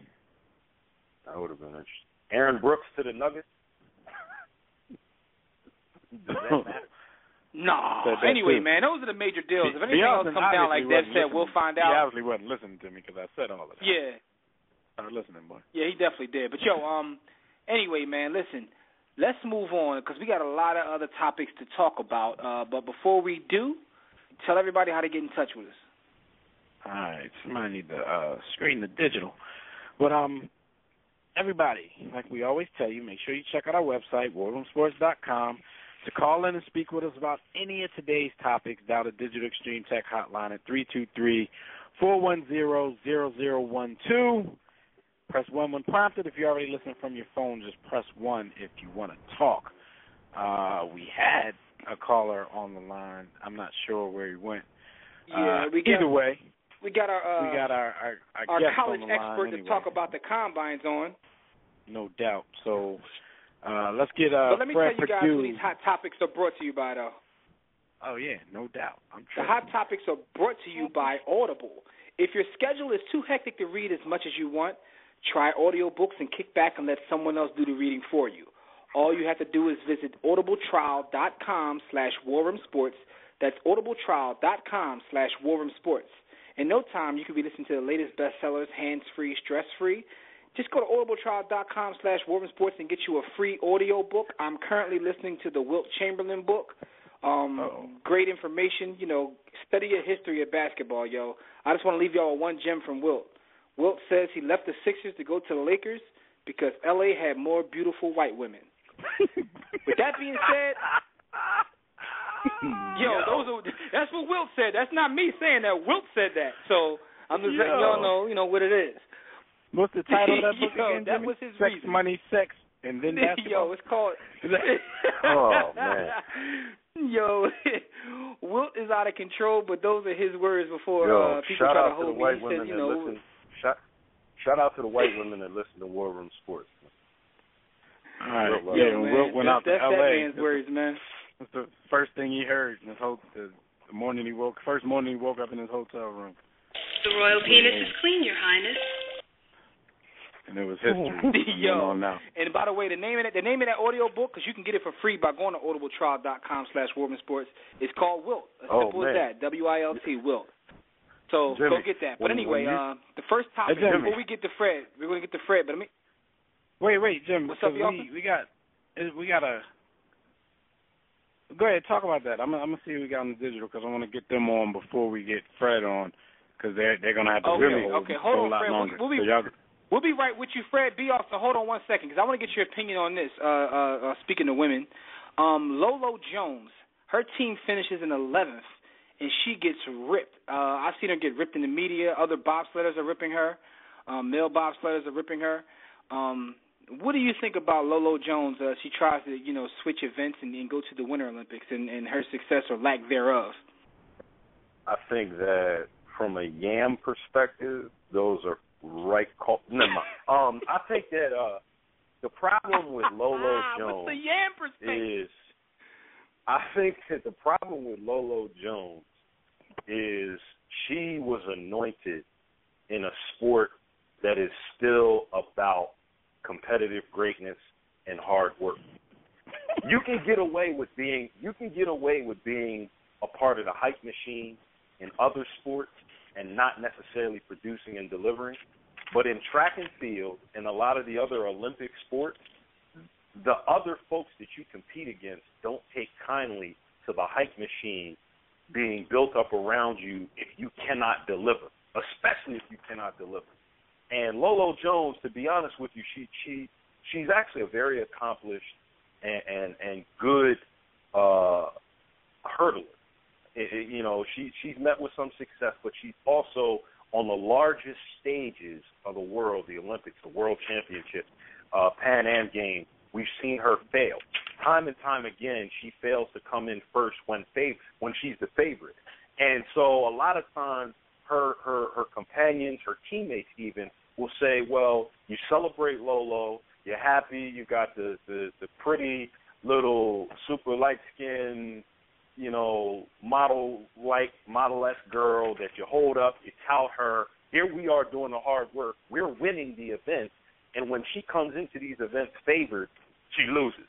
So the reality is the bar has been set so high for Lolo that she's failed to attain it or get over it. So now people are feeling like, all right, well, you quit on summer sports and your true sport to go and try and get a gold and keep the hype machine going in winter sports. Some question her true intention there. Is it the love of bobsledding, or who says she quit your name in public eye? Who says she quit though? Quit hurdling. Yeah. Hurdling. She done? Yeah, I didn't hear that she quit. No. I wouldn't say that. I don't know that she's done, but I know the conditioning and training with the weight that she's had to put on for bobsledding. It'd be interesting to see whether she can come back and run in the summertime or run in the spring with that type of training and weight. So she may not be done overall, but she's probably not going to be able to convert that and run in 2014. So if she comes back, let me make one quick 2016. point, because we got a caller waiting on the line that they want to talk about Evan Turner real quick. One point, a lot of the bobsledders, especially people who didn't make the team, male and female, they had a lot to say about her being on the team in the first place. The dude, Chuck Berkeley, is the one who ripped her publicly, and he's saying, I get that people want to latch on to a media sensation and run wild, but it comes down to this. There are athletes who deserve to be there who are not there on the women and men's side. He had to throw men in because he didn't make the team. And if you have to ask yourself why that's the case, what is wrong with the selection process? Why is it flawed? Why is it corrupt? And he went on to say a whole lot of things. He called coaches idiots. He sounded a little bitter because of his own situation. But at the same time, Lolo Jones, the fact that she placed, on her bobsled team, they placed 11th, it just gives more fuel to this. When, in all actuality, it wasn't really her fault that they lost, because her job is, she's the one, I forgot what you call it, I forgot the lingo, but she's the one that basically, her job is to get the bobsled started, and then the driver, the girl in the front, is the one who's supposed to do stuff, all the way down the track. And this woman admitted after the race that she made several mistakes during the run. So it wasn't really Lolo Jones' fault, but you understand why she gets the backlash, because a lot of people already felt that she shouldn't have been there in the first place, and that Team USA put her on because of the whole marketing opportunity and stuff like that. But yeah, of course. But let's go to the Digital Extreme Tech hotline real quick. We got Glenn calling in from Philly. He wanted to talk about Evan Turner real quick. Glenn, what's up, man? You're in the war room. What's going on? What's going on, fellas? Glenn, what up? Glenn, what's up, homie? How are you? Nothing much. I'm chilling. Glenn is the biggest Evan Turner protectionist ever. No. Listen, I wanted to call up and say that the trade, it was time for Evan Turner to go. I mean, with the new management and his attitude, I think that they looked at him as almost like a poison to the locker room. And they didn't want, that crybaby attitude influencing the other young players. Yeah, but he has a powder. With them getting Danny Granger, what you say? I said, he is a powder. Yeah. He likes to pout a lot. With them getting Danny Granger, it gives them an opportunity to look at a small forward going into next year, and they can get him back for the cheap. So you think Granger? You think there's even a possibility of Granger being a long-term thing in Philly? I think so. Because you got to have a draft before you sign him back. If they don't get the pick that they want, then they can always bring Granger back for like $8 million. Right. Why would you pay? But there might Granger be. $8 million? It's possible that there might be a team that's closer, out there that may offer Granger, and it's difficult for me to believe that he picked the Sixers. All things equal, unless the Sixers overpaid, which they might have to do. Even though he's not the same player he was in 2009, we all know that. We got the money to pay, though. Yeah. We got the money to pay. We got a young core. What's up? Would you condone overpaying, though? How we've looked lately, we might have to do that. It depends on how the draft goes. I think if we get a good a good two, then to bring Granger in at the 3 would give us that shot in the arm that we need to contend in the weak East. So yeah, you could overpay for him for like 2 years. Take all of these picks that we stockpiled and show him that they're committed to making the team better sooner rather than later. I think they're committed to making the team better just by getting rid of probably the 2 worst players out of the 3. That were playing this year. I think you keep Thaddeus Young because he works hard. Spencer Hall, Spencer Hall is, I said it on Facebook probably like last year, he's the most skilled bum in the NBA. Like he doesn't do anything real well. Right. And Evan Turner, he's a crybaby. Thaddeus Young works hard. That's why he stayed. They want to keep him to influence the rest of the locker room. Neither one of those other 2 guys are going to influence the young players that they bring in to play hard. Right. So Thaddeus Young could potentially, in the future, just end up as that veteran coming off the bench, balling off the bench, setting the right example. That's what I see for him. I don't think he'll be the starter for this team once the team starts to get talented. But no, yeah, I feel what you're saying. I think Evan Turner, he's probably going to ball in Indiana, but it was time for him to go from Philly. My problem with the whole Danny Granger thing is I don't believe that he'll be the same player that we grew accustomed to seeing. I think that we saw that when he came back with trying to play next to Paul George. Yeah, we know that. Yeah. But he can still. I believe he can still shoot. True. That's something, especially when you've had injuries or if you start to lose your athleticism. That's something that's not going to go away because that's what you get to practice the most when you can't move that well. So, right. He's definitely going to. He probably still can fill it up. All right, Glenn, that's what's up, man. Thanks for your call. We appreciate it. All right, thanks, man. All right, homie. All right, man. All right, now I just want to say one more thing. We're about to get Fred. We're about to get Fred on the line, though. But I just want to say one thing, yo. My Lakers, man. Yo, Jim Buss. Listen, sell the team to Magic, yo. That's all I want to say, because ever since he took the team over, he's hired. Yo, he's hired. Yo, sell it to Jeannie so she could bring Phil in to run a team or something, man. Like, yo, you hired Mike Brown. You got nothing for Lamar Odom when he left. You got nothing for Dwight Howard when he left. Now you're about to get nothing for Pau Gasol when he leaves. Yo, what is going on? Like, yo, since he's taken over, it's been nothing but, yo, just. Never mind. You know what? Let's move on. Were you expecting to read Powell's name today, Jim?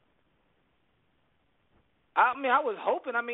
Listen, at the end of the day, I like what the Sixers are doing. They're stockpiling draft picks. They're freeing up money. The problem is getting someone to sign. But Glenn made a couple great points because they have a young nucleus. You got the guy who is potentially the number 1 pick this year coming back next year. If you get another good draft pick, you can be somewhere in that East with you get a good veteran.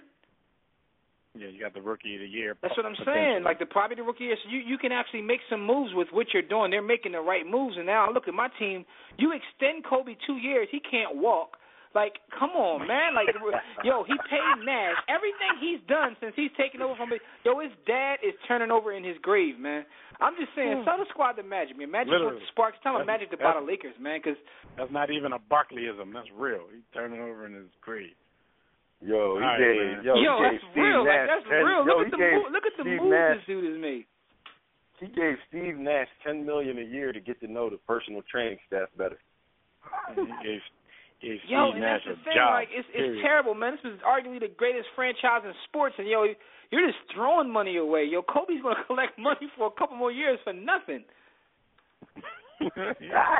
You know, Kobe coming back being Sedell 3. Yeah, did we No, lose, but I'm saying, even if Kobe comes back to be a portion of what he once was, it's like, who's he playing with? Sure. I think we lost Fred.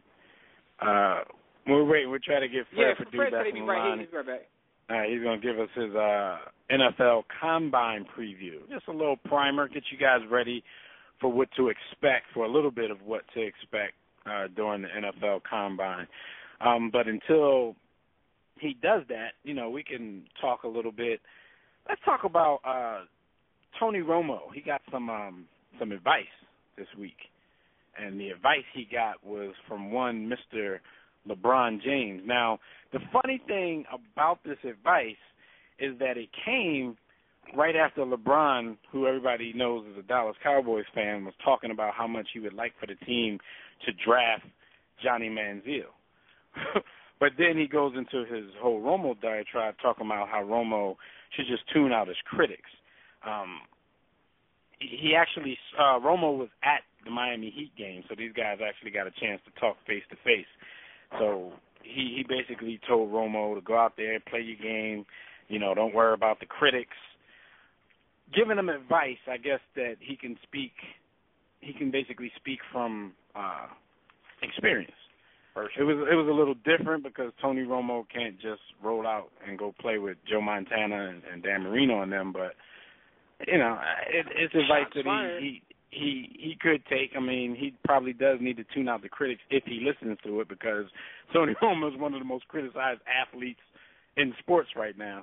So what do you guys think about, LeBron and this, he got his 2 chips now, so now he's turned into the old wise veteran that's, telling everybody else how to do what they need to be that's doing. how the game goes, man. That's the next step. That's the next step. How ironic is it for LeBron James to tell someone to not listen to what people are saying when that's the core part of his person, to care what people think?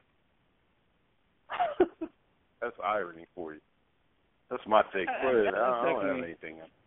That's definitely kind of ironic. It's cool though, because we got the homie Fred Perdue back on the line here, so we'll go straight to him so he can give you guys the lowdown on what to expect in the NFL Combine. Fred, what's going on, bro? Fred Perdue. What's going on, fellas? How y'all doing? Fred, good. Hold on, gentlemen. We got some breaking news. This comes from Frank from Sports Kings, as well as Leroy on Twitter. Jason Collins got a 10-day contract, not guaranteed. It's a tryout from the New York or New Jersey or Brooklyn Nets. So Jason Collins is back in the NBA. Market team. Possibly. It's going to be a big market team. Possibly. Some more publicity. So we shall see. Just wanted to put that out there. It came across Twitter. But Fred, thanks for joining us, Fred. He was a bum before he was gay, so it's whatever. Post me up, please. Post me up. Back me down. All right, Fred, what's from this NFL Combine, man? The NFL Combine, I typically call this thing the Underwear Olympics. Everyone pokes and prod. They bring these guys in, they poke and prod them. Everything from medical checks, height, weight, speed, everything you want to know about a player. This is where you find out about it. A lot of players are going to get overhyped. The underrated guys are going to get. Oh my gosh! This is where the Mike Mamulas shine. This is where those guys shine. The NFL Combine is where you see guys like Vernon Gholston become high-round first-round picks, and they're really not that great of a football player, but they're great athletes. And the great athletes will shine. A couple guys that I'd like to point out, Jadeveon Clowney, you said, I think he's a really good football player, but he's an even better athlete. I think he's a quitter. Wow. Somebody has some strong feelings there. But this is the 40 time is what really most fans really care about. For me, I care more about arm length, hand size, whether it's for the quarterbacks, for the offensive linemen, receivers, things like that. I want to see more than your 40 time. Anybody can run a 40 and say, I'm the best player at this combine. No, you're not. More times than not, the top 40-yard dash participant is usually a fourth-round pick. And they're usually out of the league in the last, 10 or so years. They've been out of the league in the next 3 years. And they're usually about shout out to Trump Kennedy. If you want to go that far, we can say shout out to DeMarcus Van Dyke, a guy that from the University of Miami played with the Raiders. The Raiders have picked up a lot of those guys. Jacoby Ford, another wide receiver from the Raiders.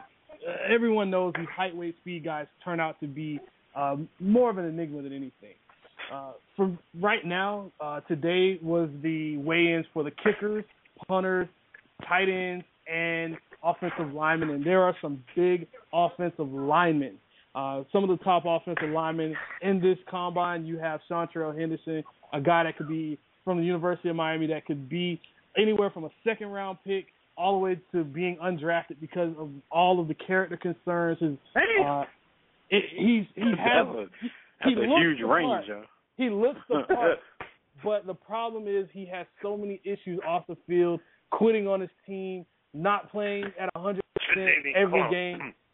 You have those type of problems, but when you show up at 6'7", 331 pounds, and you have a 34.5-inch wingspan, or arm length, that really says a lot for an offensive lineman, especially when you're playing the right tackle position. He is not a left tackle. He is strictly a right tackle. A couple other guys that I'd like to highlight from the offensive line. Jake Matthews, yes, he is the brother of Clay Matthews, a guy that really he played right tackle last year at Texas A&M, protecting Johnny Football, as otherwise known as Johnny Manziel. Moved over to left tackle this year. Seamless transition, guy that I really like. I think he'll be a top 10 pick. Really has the feet, has the hands, really has a nasty side to him. And if he doesn't work out at tackle, he can move into guard. A couple other guys you have are Taylor Lewan out of Michigan. How many kids does Clay Matthews have? 40. And there's more on the way. That's what's crazy about it. That family, that is the royal family of the NFL. They say the Mannings are the family, but when you have every single player, every single kid in that family, they from Utah?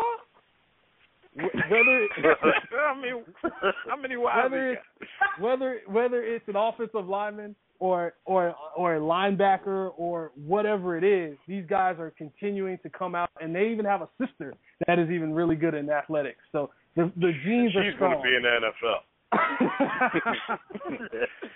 NFL. But no, some of the guys, this combine, I really think this is going to be a very, very interesting combine. Simply put, you have so many underclassmen. There were 98 underclassmen this year, more than we've ever had. That is a record. Last year it was 72, if I remember correctly, and that was a record last year. You have the wide receiver position that can go as far as about 15 to 20 deep. There are so many guys that are coming out because now in the age of the spread offense, guys are getting opportunities when you're a third and fourth receiver. Some of the top receivers I think will have a big impact. A guy in DeAnthony Thomas, he's a wide receiver running back from Oregon. I think he's a track star.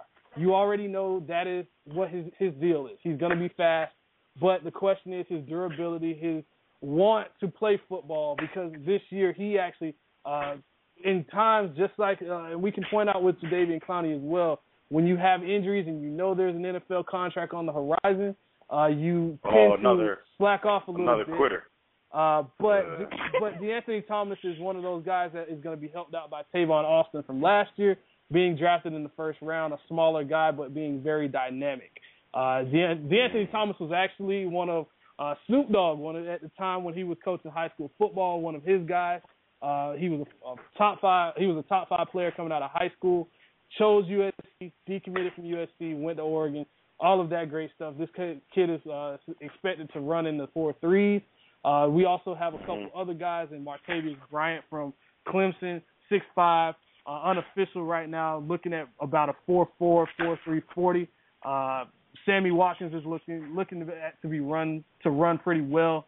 Some of the running backs that I think will run pretty well are a guy I really, really think many folks out there should really take a look at in Dre Archer. He reminds me a lot of Chris Rainey from the University of Florida, actually now with the Indianapolis Colts.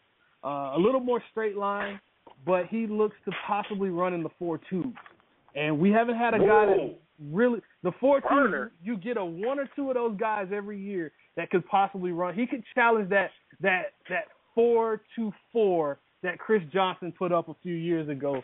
And he's a smaller guy. He's not a guy that you really want on a team to be your workhorse back, obviously. But if you have a team like the Broncos, like the Patriots, like the Packers, teams like that have a quarterback, have an offensive line, and just need a dynamo, that is a guy that you could pick up in the 4th, 5th round area. And it's not that much of a difference between him and DeAnthony Thomas because they do about the same thing and you get a good value for it. On the defensive side, cornerback is a pretty deep class. I like a couple guys out of that class in Jason Verrett, Justin Gilbert out of TCU and Oklahoma State, respectively. The safety position is going to be pretty deep as well. But defensive and offensive line is going to be the class of this combine. You have guys that are ranging from 6'4", 6'5", and they're going to be running in the 4.5, 4.6s officially when these come out. Jeez. What's wrong with these Joe, man? That's a very large human being to move that fast. Because people still don't realize how fast 4.6 is. 4.6, 4.5 is the move. Yes, it is, especially for a man that could be like a Jadeveon Clowney, who I expect to actually pretty well. He's about 6. He's probably going to come in at about 6'5.5", about 270, and I think he'll run about 4.55, 4.65. Yeah, I expect him to kill it. That's very fast. Now, Fred, if Jadeveon gets out of the blocks and he feels as though he's not going to run that time, do you feel like he'll back off the gas pedal or stop running? I have no questions about Jadeveon Clowney at this point.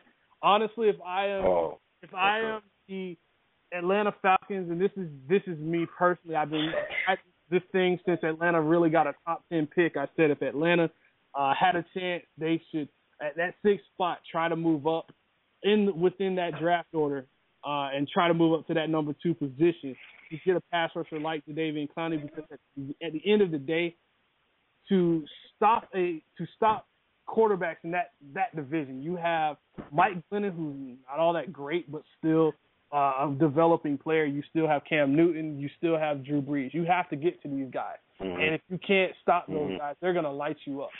I think with Jadeveon Clowney, he's going to be able to do that. And I think with him, he is that elite prospect that we have not seen. He's probably the best defensive end I have seen since Julius Peppers and Mario Williams. Gotcha.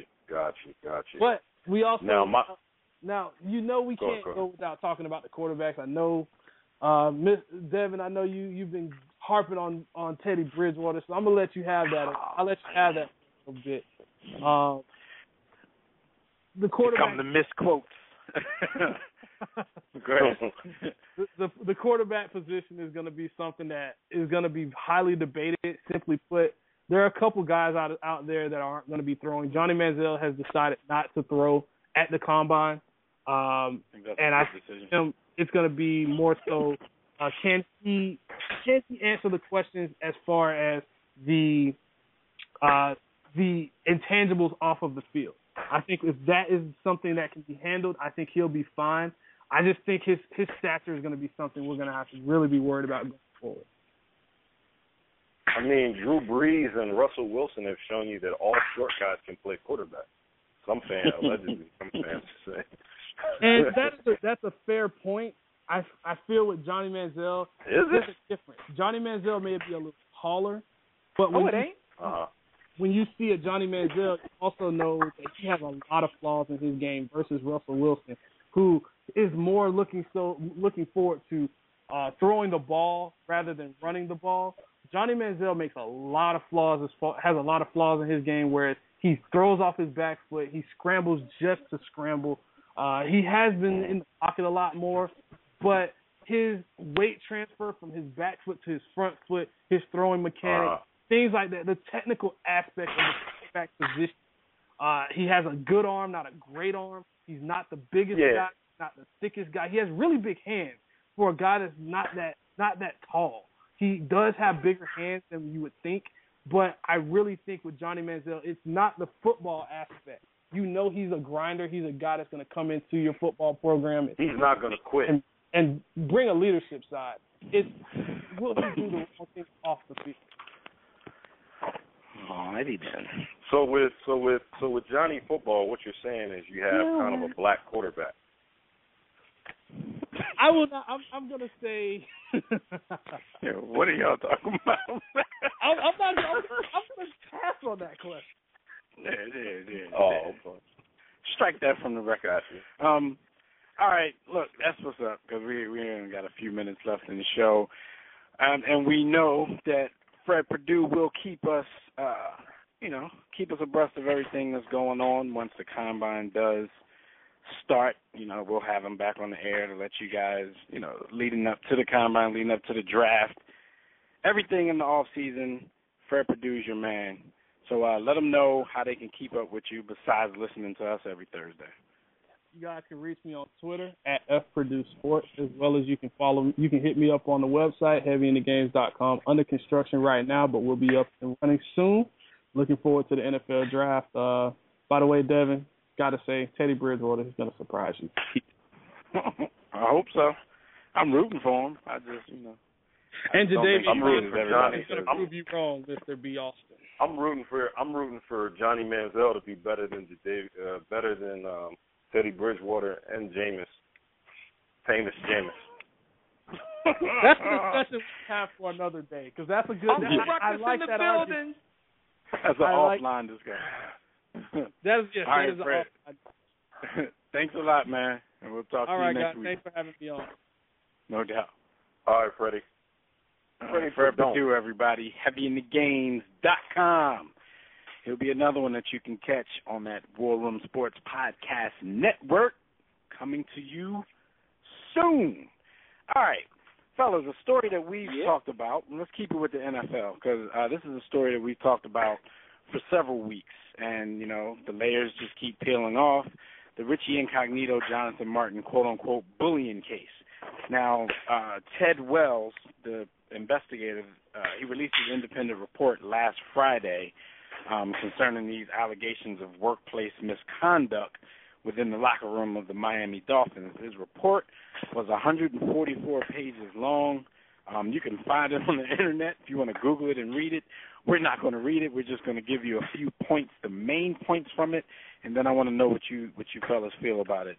All right, then they're saying the biggest takeaway from this report was that there was indeed a consistent pattern of harassment by Richie Incognito, but not only him, other offensive linemen like John Jerry and Mike Pouncey.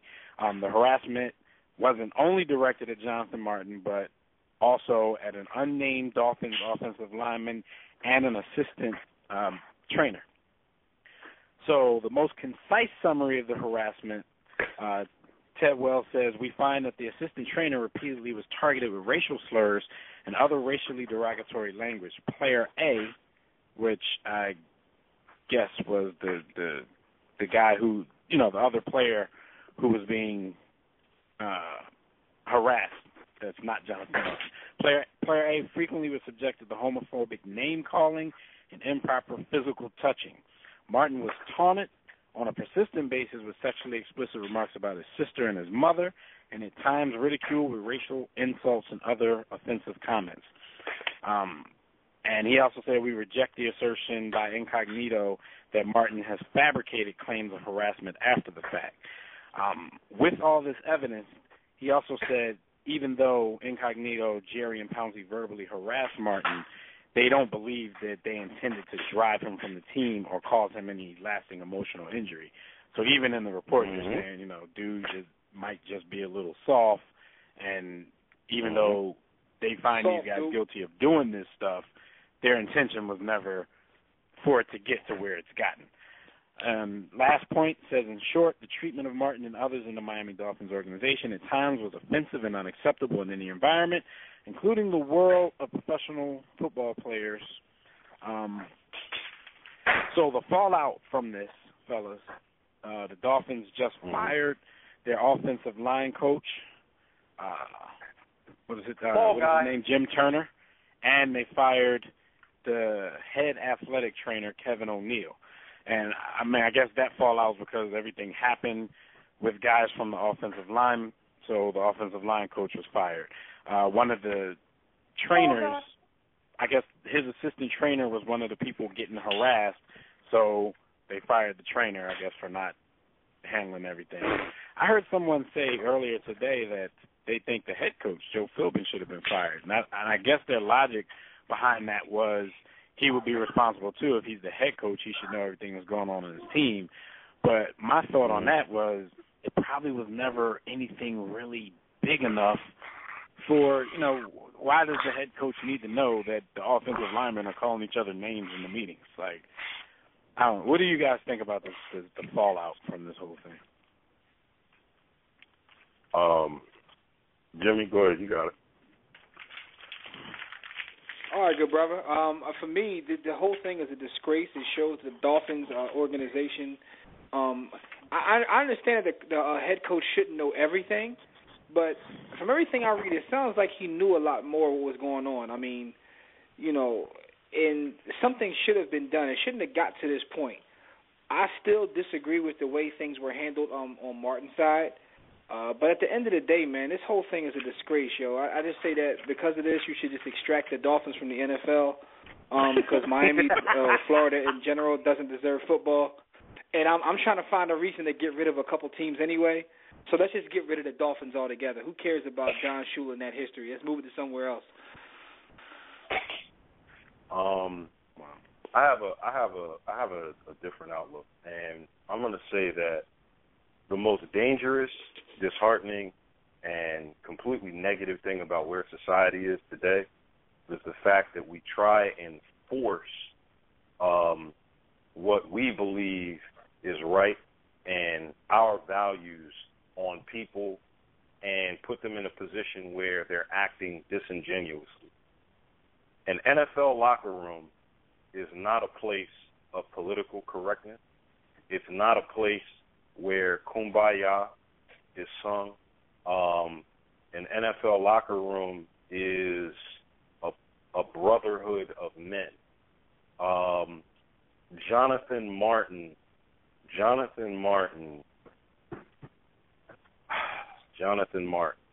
I think anybody that has mental issues should seek help, should seek assistance.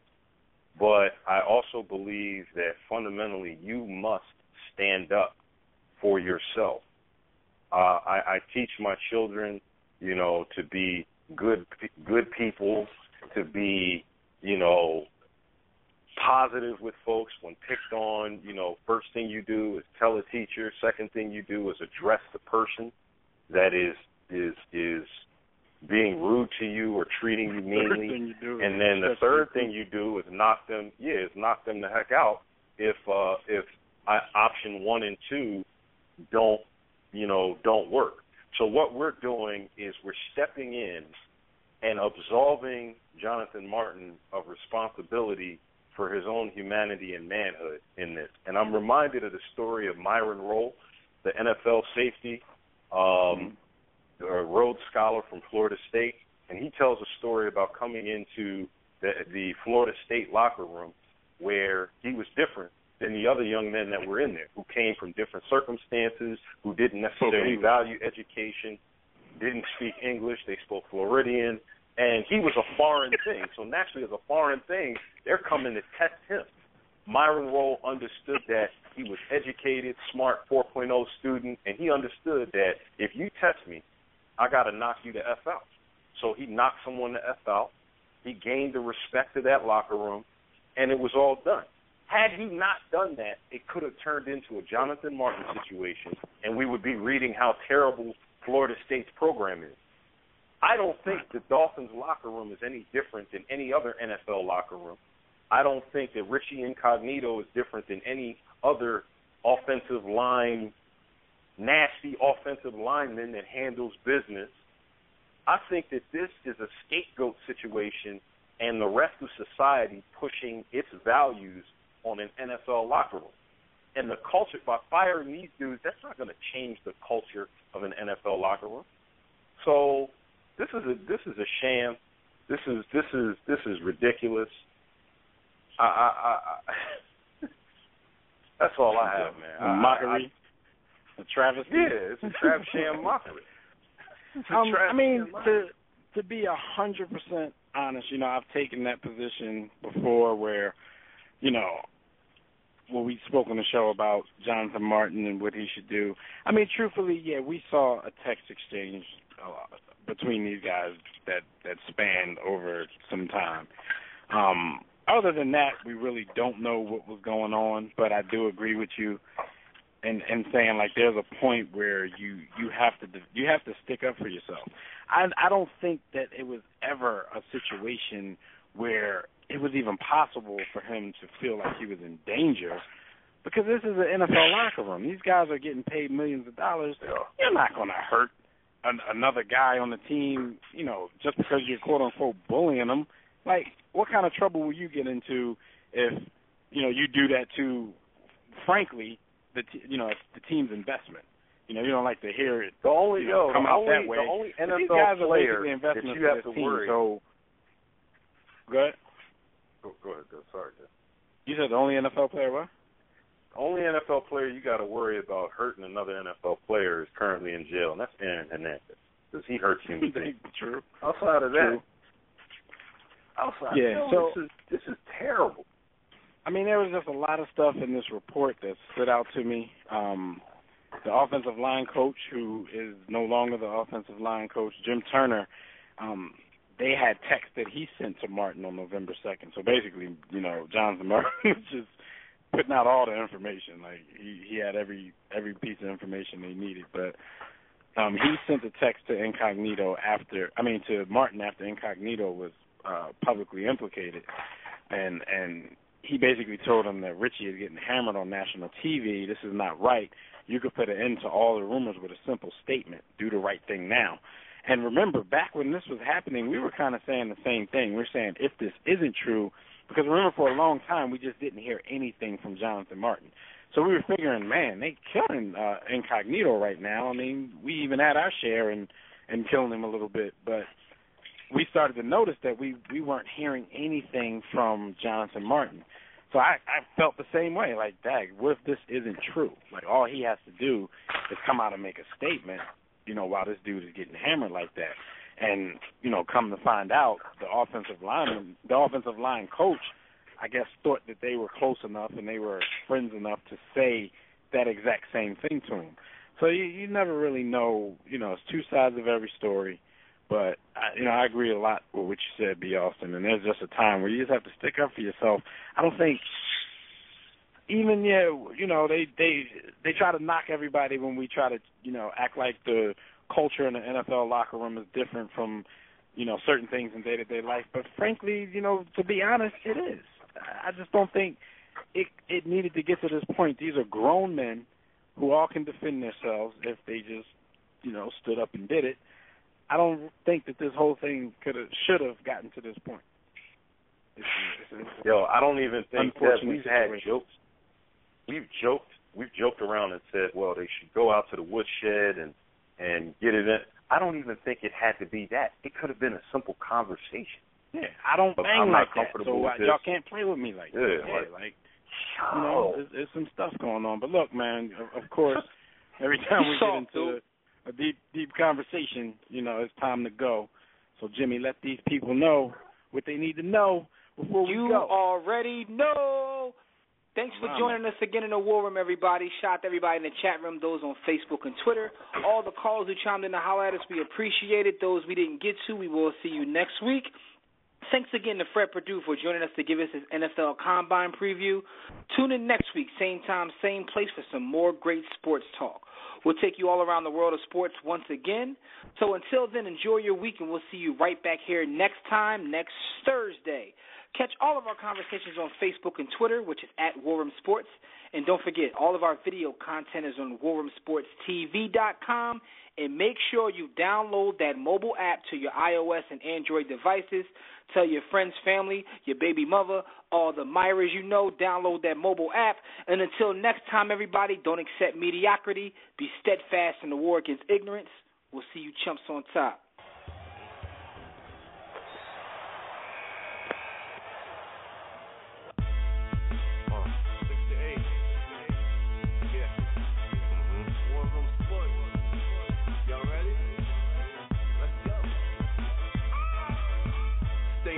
Jimmy, know the blueprint. Every Thursday, 6 to 8, they do this. Shout out to Dez, PJ, B. Austin, Doc Bay on replay. WarRoomSports.com. Get that mobile app. It's knocked out. 323-140012. They be going and you sensitive, then oh well. Physical podcast, let's talk sports. Showtime like magic in the block push. Listen live, push one to join in. Rip your team or listen for your enjoyment. Hip hop dollars, pit stop and knowledge. Should be in sports credits, I ain't talking college. 5 guys, no beef though. Corporate secret, but the streets know. Belafonte, I got a G flow. KC, royalty, I'm in beast mode. 2 hours, get your game up. Who's the best in sportscast? You better name us. War Room Sports. Yeah, you know, Jimmy, Dez, TJ, Doc Bay, B. Austin. I'm shot. Up and coming on the beat.